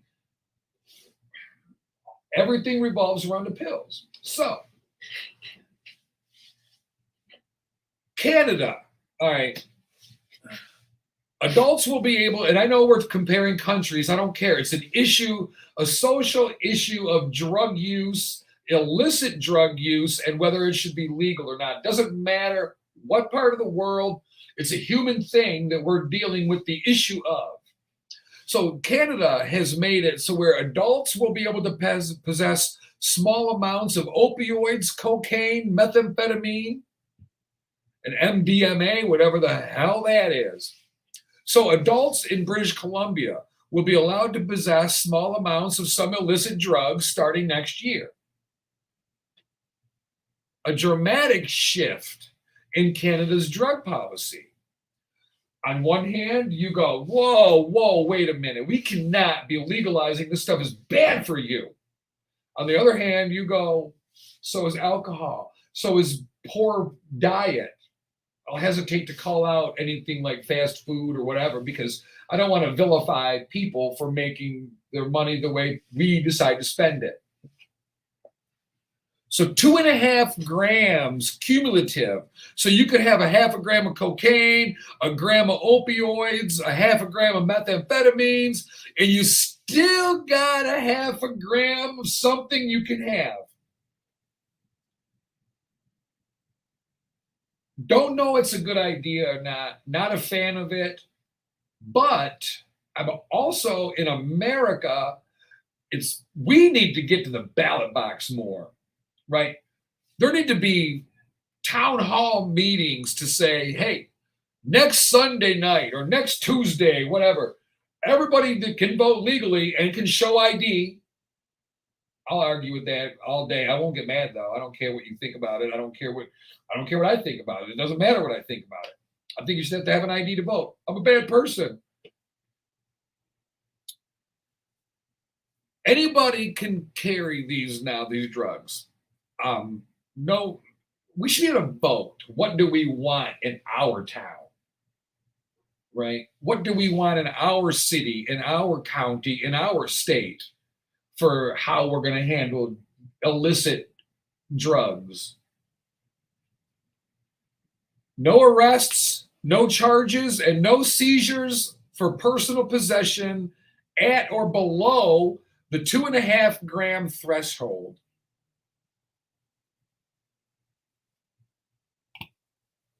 My mouse is no longer working for the computer. Let's see what happens here. There we go. Now we're back to eating what we put in our mouth. So the first of its kind exemption will go into effect January 31st, 2023 in Canada, British Columbia. No arrests, no charges, no seizures of property for personal possession at or below 2.5 grams of legalized illicit drugs. The city has been the site of a surge in drug overdose deaths that accelerated throughout the COVID pandemic. British Columbia saw 2,224 suspected toxic illicit drug overdose deaths in 2021 and more than 9,400 since 2016. So the fear of being criminalized has led many people to hide their addiction and use drugs alone. Using drugs alone can mean dying alone, particularly in this climate of tragically increased illicit drug toxicity.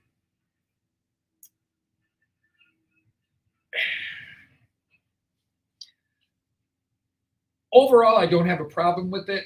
We need talk, education, and be able to bounce ideas off of each other so we can gain knowledge about things. Because somebody who lost a loved one from drug addiction will more than likely be like, this is a bad idea. And other people would argue, but the intent of this is to be able to let them safely use. In other words, we're not going to vilify you and make you a criminal for being a drug user, as long as you're not committing other crimes to gain access to drug. Okay? We can have that conversation because that's how we do it. Now, It sounds like there's an airplane taxiing outside the window here, but in fact, we are not at the airport today.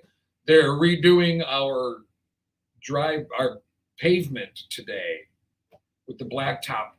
And if they spray paint my car black, I'm going to be a mad woman. Not a mad black woman like Medea, just a mad woman.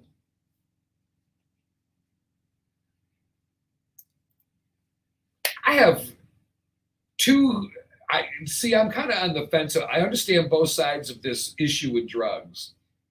Who are we to decide what drugs we take? I take drugs. I got up this morning and I took a baby aspirin, half a metoprolol, clopidogrel or some crap. I can't even pronounce the stuff that I'm on, okay? Then, after I did that, I poured myself a big old cup of coffee. And there's caffeine in that. So I've been on drugs since I woke up this morning, and I went to bed last night taking drugs. I have to take half of a pill at night with my other pills that I have to take of the metoprolol. So I go to bed taking drugs, I wake up taking drugs, and I think about drugs all day. I'm drinking coffee. I might have a little soda at lunch or something. Drugs in that too, more caffeine. So we're all on drugs. It's okay. It's what we do. Who decides which ones are best for us? And you could argue, well, look, heroin has historically led people to steal. Well, stealing's against the law. So even if heroin's legal, stealing again, it's not. So there's a problem. Now we have a drug that we know leads to more criminal activity, which means your quality of life is now spent in jail. So your quality of life is a little less than if you were not using the drug. There's an argument to be made on both sides because who am I to decide what's best for you and what your quality of life could be? The homeless person might look at the guy driving around in the Beamer, right, with the nice car and the nice woman to his side and got all the things going, yeah, but you work your whole entire life away. You're trading in time for money so that you can have the things you want in a couple of weeks out of the year. Where the homeless person has all day to live their life. Who's living it right? It depends on your perspective. I mean, so now let's talk about America and the drugs. So if I told you that on the subway, there was a sign that read, quote, "Don't be ashamed you are using, be empowered that you are using safely." Don't be ashamed you're using, be empowered that you are using safely. A poster on the New York City subway, that's a quote, is a testimony for overdose prevention. This is a poster published by the New York City Department of Health, giving tips on using drugs safely, including how to test for fentanyl in your drugs before you use it.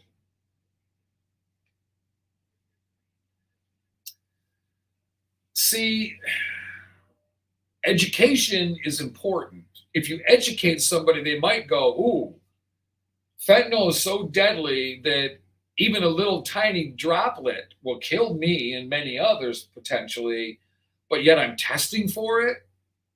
Ooh, this doesn't sound like something for me. Now, we know better than that. That's not what the case is because people die every day from this. But no, heroin addiction is not empowering. This is the opposite of harm reduction, according to the people who are against this, critics of it. Going, wait a minute. This normalizes injecting deadly, life-changing drugs. And that's a valid point. We already know what happens when you start using with needles. We see it. Very rarely can you argue, well, we know somebody who uses heroin regularly and they're just fine. Are they? Are they? Okay, maybe. Maybe they work 45, 50, 60 hours a week and they never miss work and they eat properly and they're not missing their teeth because the drugs rot your teeth out like with methamphetamines. Maybe they're not any of that. Maybe not. But doubtful.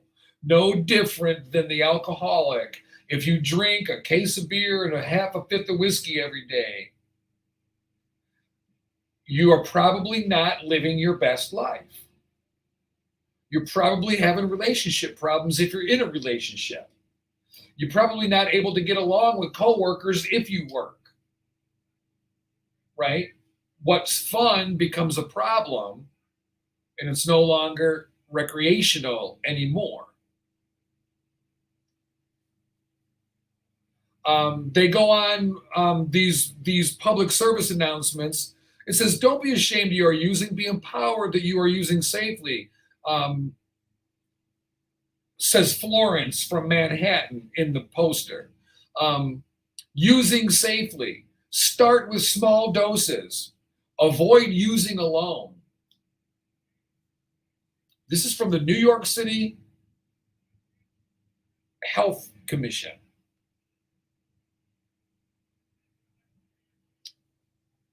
This is posted in the city's Metropolitan Transportation Authority.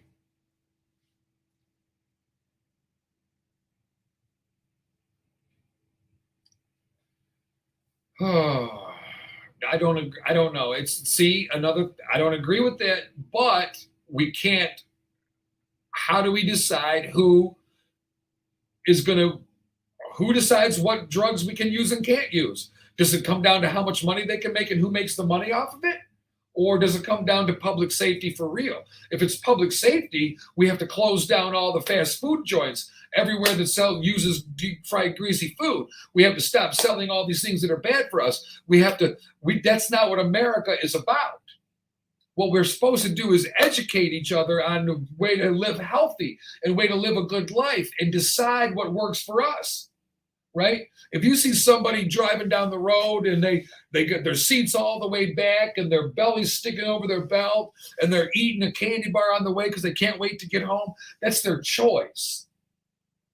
It's their choice. That doesn't mean that the vegan who's 5'7", weighs 108 pounds, who's never eaten a Slim Jim or a French fry in their life, pulls up in a red light and throws an apple at them. That's not how it goes in America. Right? Because the skinny rail who's in good shape might look over and go, man, I can really help change your life. And the person might look over and go, salty fingers, finger licking good, licking them. Yeah, well, you know what? This hamburger tasted delicious. But that's all they care about. YOLO, it tastes good. Who's to say what's right? It's up to us to decide what's right for us. But we don't always do that. So when it comes to the drugs, I'm against public money, tax money.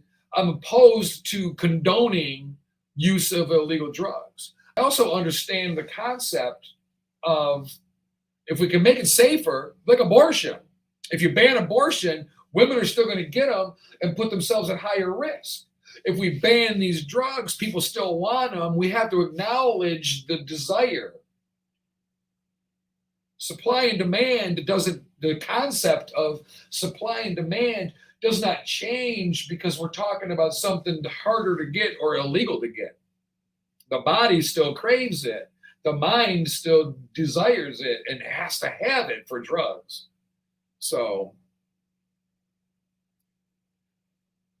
Families Against Fentanyl, an organization raising awareness about the dangers of the deadly synthetic opioid, are asking the Biden administration to count fentanyl poisoning and overdose deaths the same as it counted COVID-19 deaths.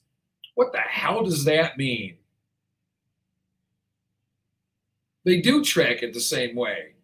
If you died from an overdose, they mark it down as an overdose death. What am I missing? I'm missing something because I'm not as smart as these people because they're on the internet. I don't know if I like it or not. Safe drug use is not empowering. However, we must not make it to where people feel I have to do this in the darkness. But we cannot condone something that is nothing other than deadly, right? Because honestly, you could argue this. With alcohol, moderation is the key, right? There's nothing wrong with getting home after a hard day's work and having a beer with dinner or a glass of wine or a mixed drink if that's your, or a little glass of scotch if that's your drink of choice. There's nothing wrong with that, right? You're having a drink, it's moderation, you're not getting inebriated, you're not getting drunk, you're still able to take care of your family and friends and any other responsibilities that you have. It's not a life debilitating thing. Can you do the same with heroin? I don't know, never used it, never plan to, won't be around anybody who does. Now, if you use it, I don't care, that's your choice. Don't do it around me. I won't be around, right? So I won't judge you. I just will not be near you for that. Can you moderately use heroin? Can you? I don't know. You tell me, because I don't know. I'm not going to take the chance in finding out because I know the first one is the one that gets you. Wanting to use is way different than once you've used and have to have it. I've never tried it. I'm only going by what I've learned. And the education that I've learned from it has taught me that when you take it once, it now takes over your body. I witnessed it with a 16-year-old. Tried it once at a party, came home, confessed his addiction to his mother, was worried from day one. Lost his life at 19 to it after battling it, hardcore battling it. He fought it as hard as he could fight it. And it took him. Didn't even care that it took him. That drug didn't care that his mom is now, her life is over. Her son, gone. Her youngest child, gone. Her life, never the same. It doesn't care. It laughs at you. It doesn't care. It's not going to give you the opportunity to not ruin your life. So you can argue that. But who are we in America to decide if that's what you want to do? Not everybody wants to live to 90. Not everybody understands the value of life. We see that. So in America, how do we decide what's best for you? Is it what's best for me and I'm in charge? So it's what's best for me is what's best for all of us? Or is that not the way it's supposed to be?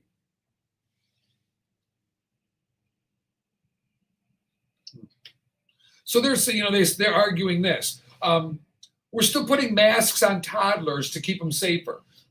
We're still making student athletes not play sports if they're not vaccinated, right? All because of risk factors. Yet here we are urging people who want to use heroin or potentially would use meth or crack to slow down, take turns, start small. You're empowered. It's the wrong message in a city where drug use is on the rise. No wonder it's on the rise. Drug overdoses are on the rise. And they're doing, in his opinion, exactly the opposite of what they should be doing. Empowering it. There's two trains of thought. Pardon the pun with the subway. And it's not just inner cities. Remember Eminem? Now it's a tragedy. Now it's so sad to see an upper class city having this happening.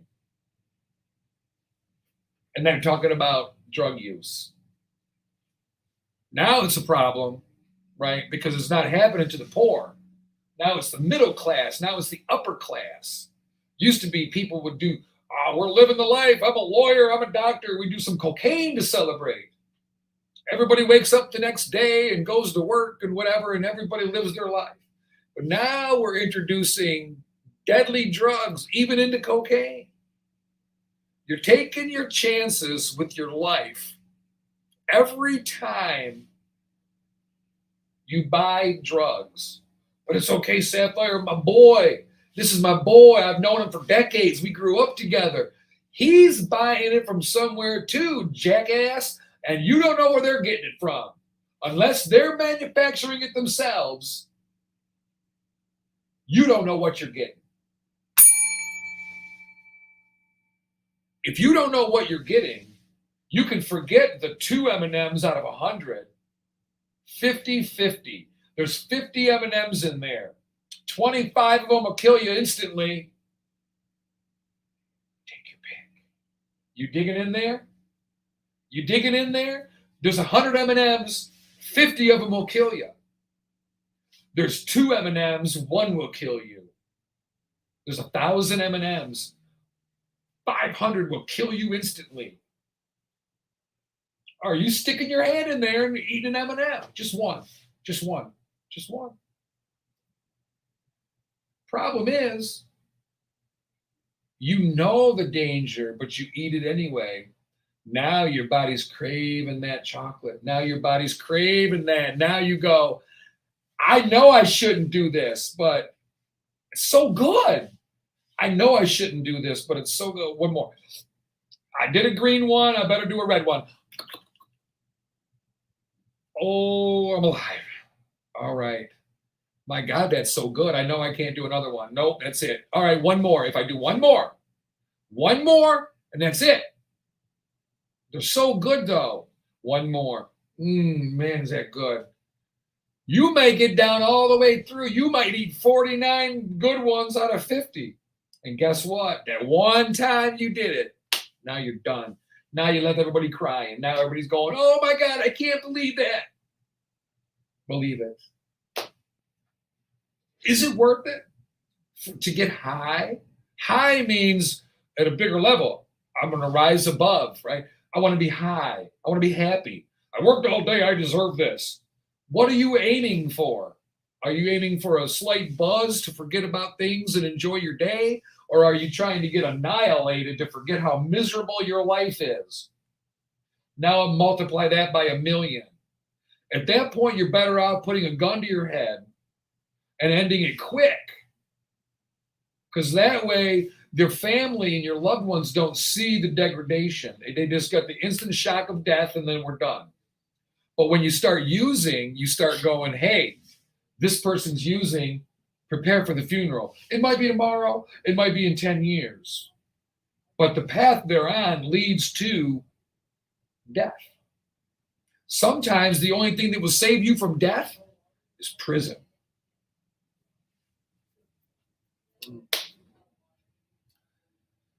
All right, let's see here.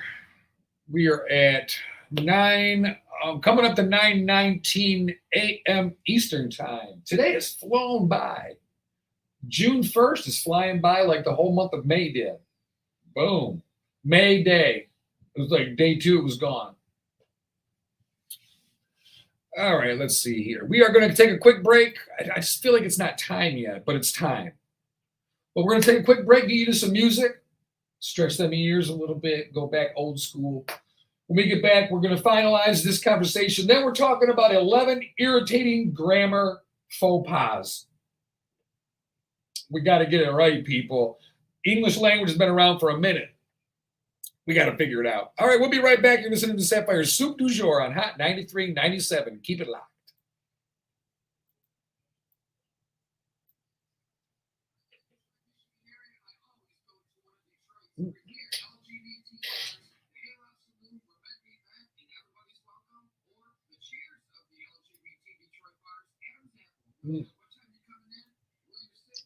All right, we'll be right back.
turn it down so the FCC don't have a conniption fit. Don't want to make them mad, do you?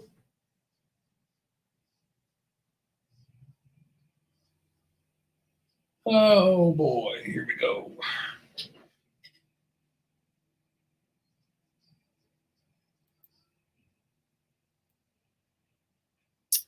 All right, we are back. It is Wednesday, June 1st already. Can you believe it? Goes by so quick. My goodness. Better enjoy your life while you got it. Could be taken in a moment's notice. We're supposed to be doing better in the world, but we aren't. It is amazing to me. They made a list of 11 grammar mistakes. Yes, I said and list. Don't make these 11 punctuation mistakes. This is the most irritating, according to the grammar experts. Yeah, we have an expert in everything. Hell, the New York City Police Department has a B division. Oh, grrr. Yeah, they went and rescued some bees from Manhattan yesterday. 30,000 or something like that. All right, 11 punctuation grammar mistakes we make, right? They're little mistakes, but they're annoying as hell. And let's face it, social media now, we got all these people that don't know how to say there, or there. Where, or where. Punctuation marks, commas, quotation marks, periods, semicolons. One big pet peeve, misplaced apostrophes. You don't use apostrophes to make words into plurals, right? But you do use them to show possession, right? A person's house, except in the case of pronouns. If there's pronouns, there's no apostrophe. It's not hers, H-E-R apostrophe S, it's hers, H-E-R-S. Hers does not mean she has a vagina. Hers could mean she has a set of cojones.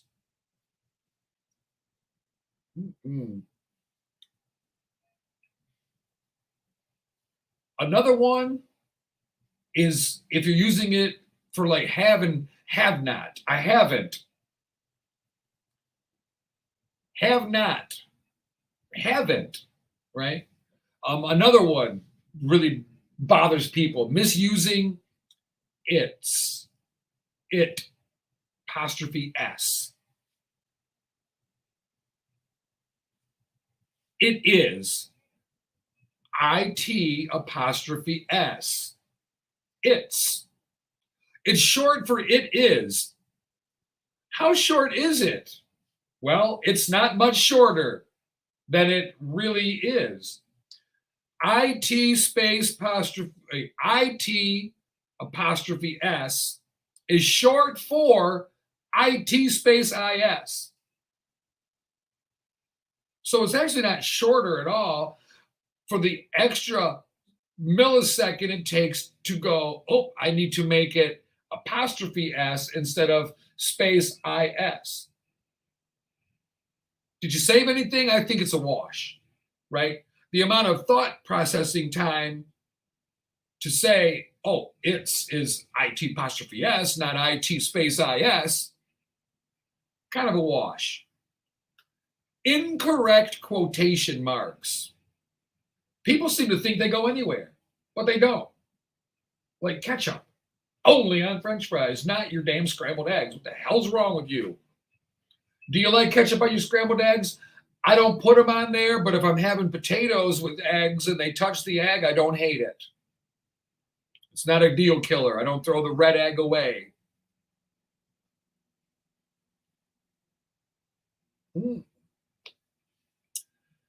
Knowing when to use correct quotation marks. It sets off language that comes from someone else, right? A quote. The CEO said, cost cutting should never come at the expense of our team. only labor price. If you're kind of calling out the title of an article or the movie or a play or something, right?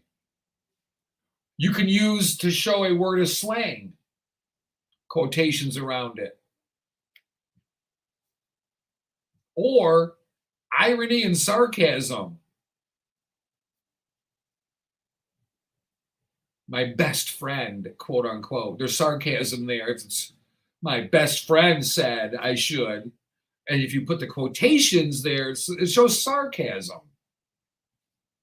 So know where to put the quotation marks and when to use them. Putting a period in the wrong place. The right place is inside the quotation mark, not outside. So the quote ends after the sentence ends, basically, because the period is the end of a sentence. And the outer quotation mark would be the end of the quote. So sentence over, so is quote. Can't stop the quote before the sentence. Putting commas in the wrong place. But no, they're not croutons in your salad. They only go in specific spots for specific reasons. But we put them in a lot of places. For instance, if you say Peter, Paul, and Mary, Peter, comma, Paul, and Mary. Some people would say Peter, comma, Paul, comma, and Mary. Some would say Pete, he prefers Peter. You go, I kind of assume that by your clothing. It's June 1st. You're allowed to be. We encourage it. We empower you to be LGBT in June.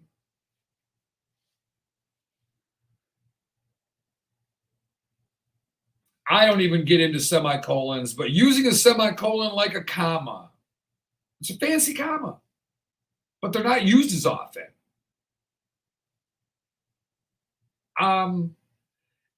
If you know the difference between needing a colon and a semicolon, keep it to yourself. We don't care that you never got laid in high school and you actually paid attention in English. Here's a pet peeve if you're under 50. Who in the hell puts 2 spaces after a period? Back in the old days, 2 spaces after a period was the hard and fast rule. But times have changed, and so have spaces. It's 1 space now, period. If you use 2 spaces after, you will not be hired because they're going to go, we don't hire old people. They're going to go, and we don't hire dumb people. So if you're old and dumb, you're using, I do it all the time, I ain't going to lie. I've got to actually, I'll be typing and I got to go, oh, go back and redo that. Go to delete a space there, delete a space there, delete a space there. I don't want people to think I'm 53.910. I think I'm 0.10 now. July, yeah, June, I'm 0.11. 53 and 10/11ths or 11/12ths. No, 10/12ths. See, math's a bugger, man. Trying to put math together on the fly like that without rehearsing it. I don't know how y'all do it. But as long as you're not putting 2 spaces after a period.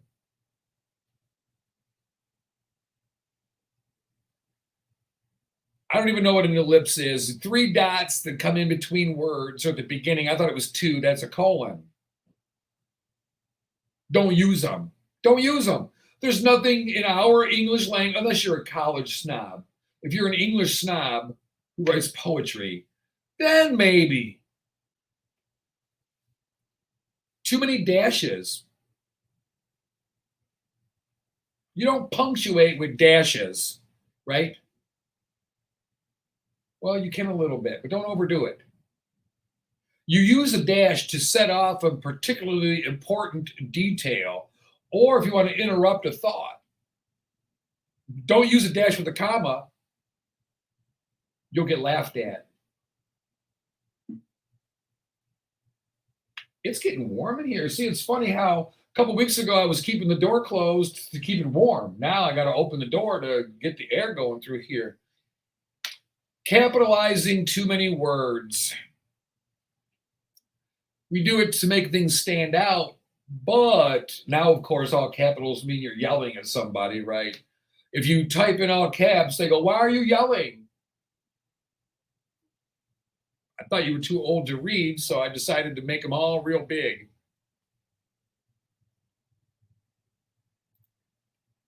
All big letters. Sometimes we capitalize a word to make it stand out, but you're supposed to only capitalize the first word of a sentence, the first letter in a proper noun, like a name, day of the week, month, or holiday, but not spring, summer, winter, or fall. Most of the words in a title, but you do not capitalize the, of, or, a, the little words, right? Pretty much it. And quit using so many exclamation points. You got your point across with one. Because I'll do that. If you really want to get your point across, 3 exclamation points. That's kind of like yelling too. 2 is the level of acceptance by the experts. Double exclamation point is plenty sufficient to say, I'm either very happy or very pissed. Or very horny, if that's the role you're in at the moment. You're welcome. You know, I don't. Grammar has gone away from your traditional, you got people that write the English language, and then you've got England's English, American English, which is slang in its own right. And then we've got the proper English. But today's world with texting, WID. Not much. What about you? IDK, maybe go and play pool later. I don't know, maybe go and play pool. We got this weird lingo language now that kind of morphs, and partially because we're lazy, partially because we're very aware of time nowadays. Time is of the essence. So every second we can save, we do. That's why we apostrophe it is. IT space IS. We had to shorten that. 2 two-letter words with a space in between had to be shortened to IT apostrophe S.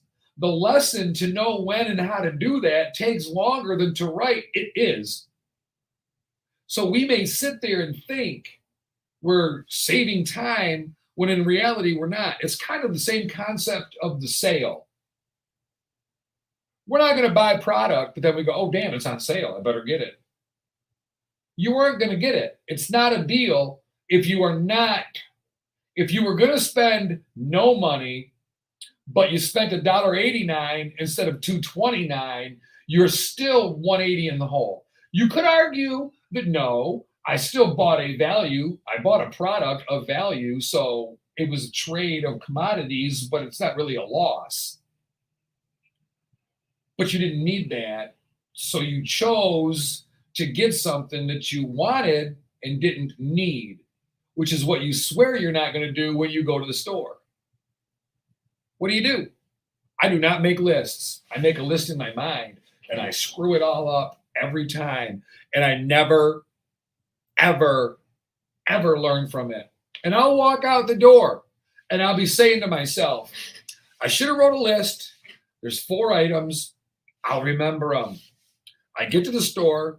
I walk out with 9 items, none of which were on my damn list hardly. I'm confused because I've got all the items I needed, but I didn't remember what they were. And god darn it if I don't walk out with the one item that I do not walk out with the one item that I had to have when I walked in because I didn't write a list. And I know better, but I still do it. And I'll do it later.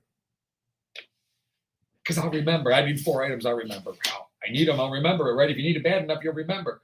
Nope, because then I pick up this, that, and the other, and then I start doing inventory by numbers instead of product, and I go, wait a minute. I needed 4 things. I got 6. Mission accomplished. Not necessarily.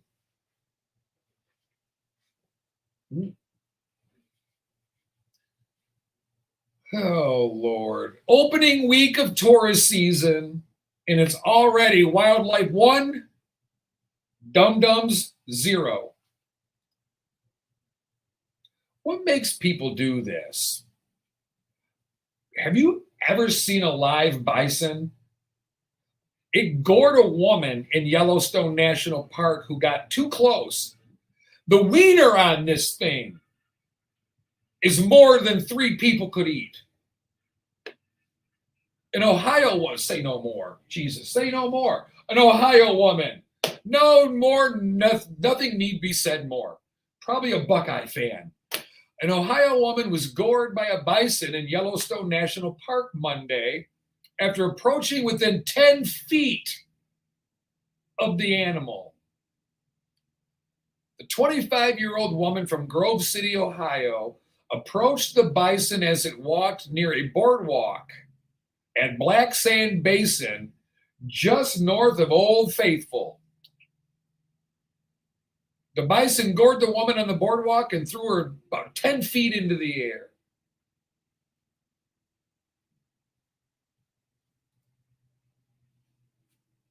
Now this mouse ain't working. Well, I got a whole bunch of problems going on here, don't I? Nothing's working for me today. Page unresponsive. That ain't good. Let's see. Am I still on? Yep, I'm still live streaming and I'm still on the air, so that's good. But something went wrong with the internet, so whatever. 25-year-old woman getting within 10 feet of a bison. Not sure how much a bison weighs, but they're gigantic.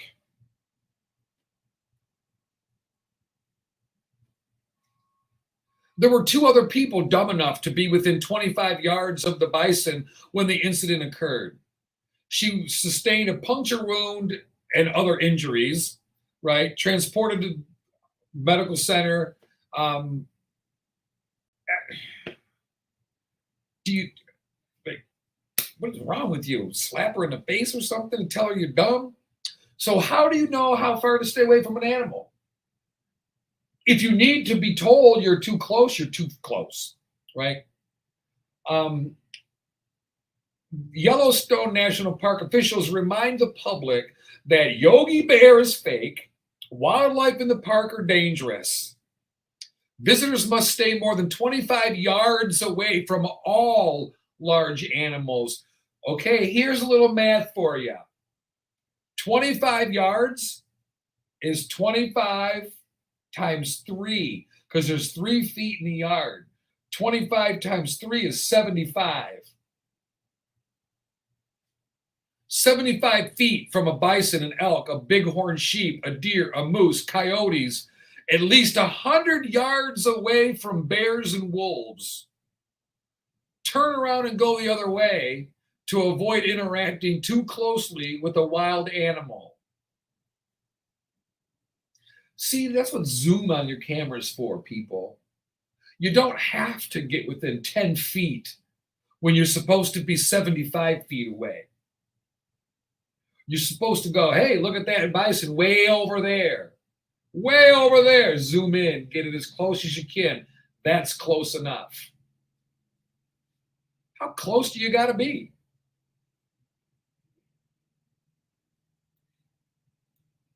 I don't get it. I don't understand the fascination taking over the common sense factor. Fight or flight don't kick in. Like, you see this wild, large animal and you think, how cute? Like, it's numb. It's like, what are you doing?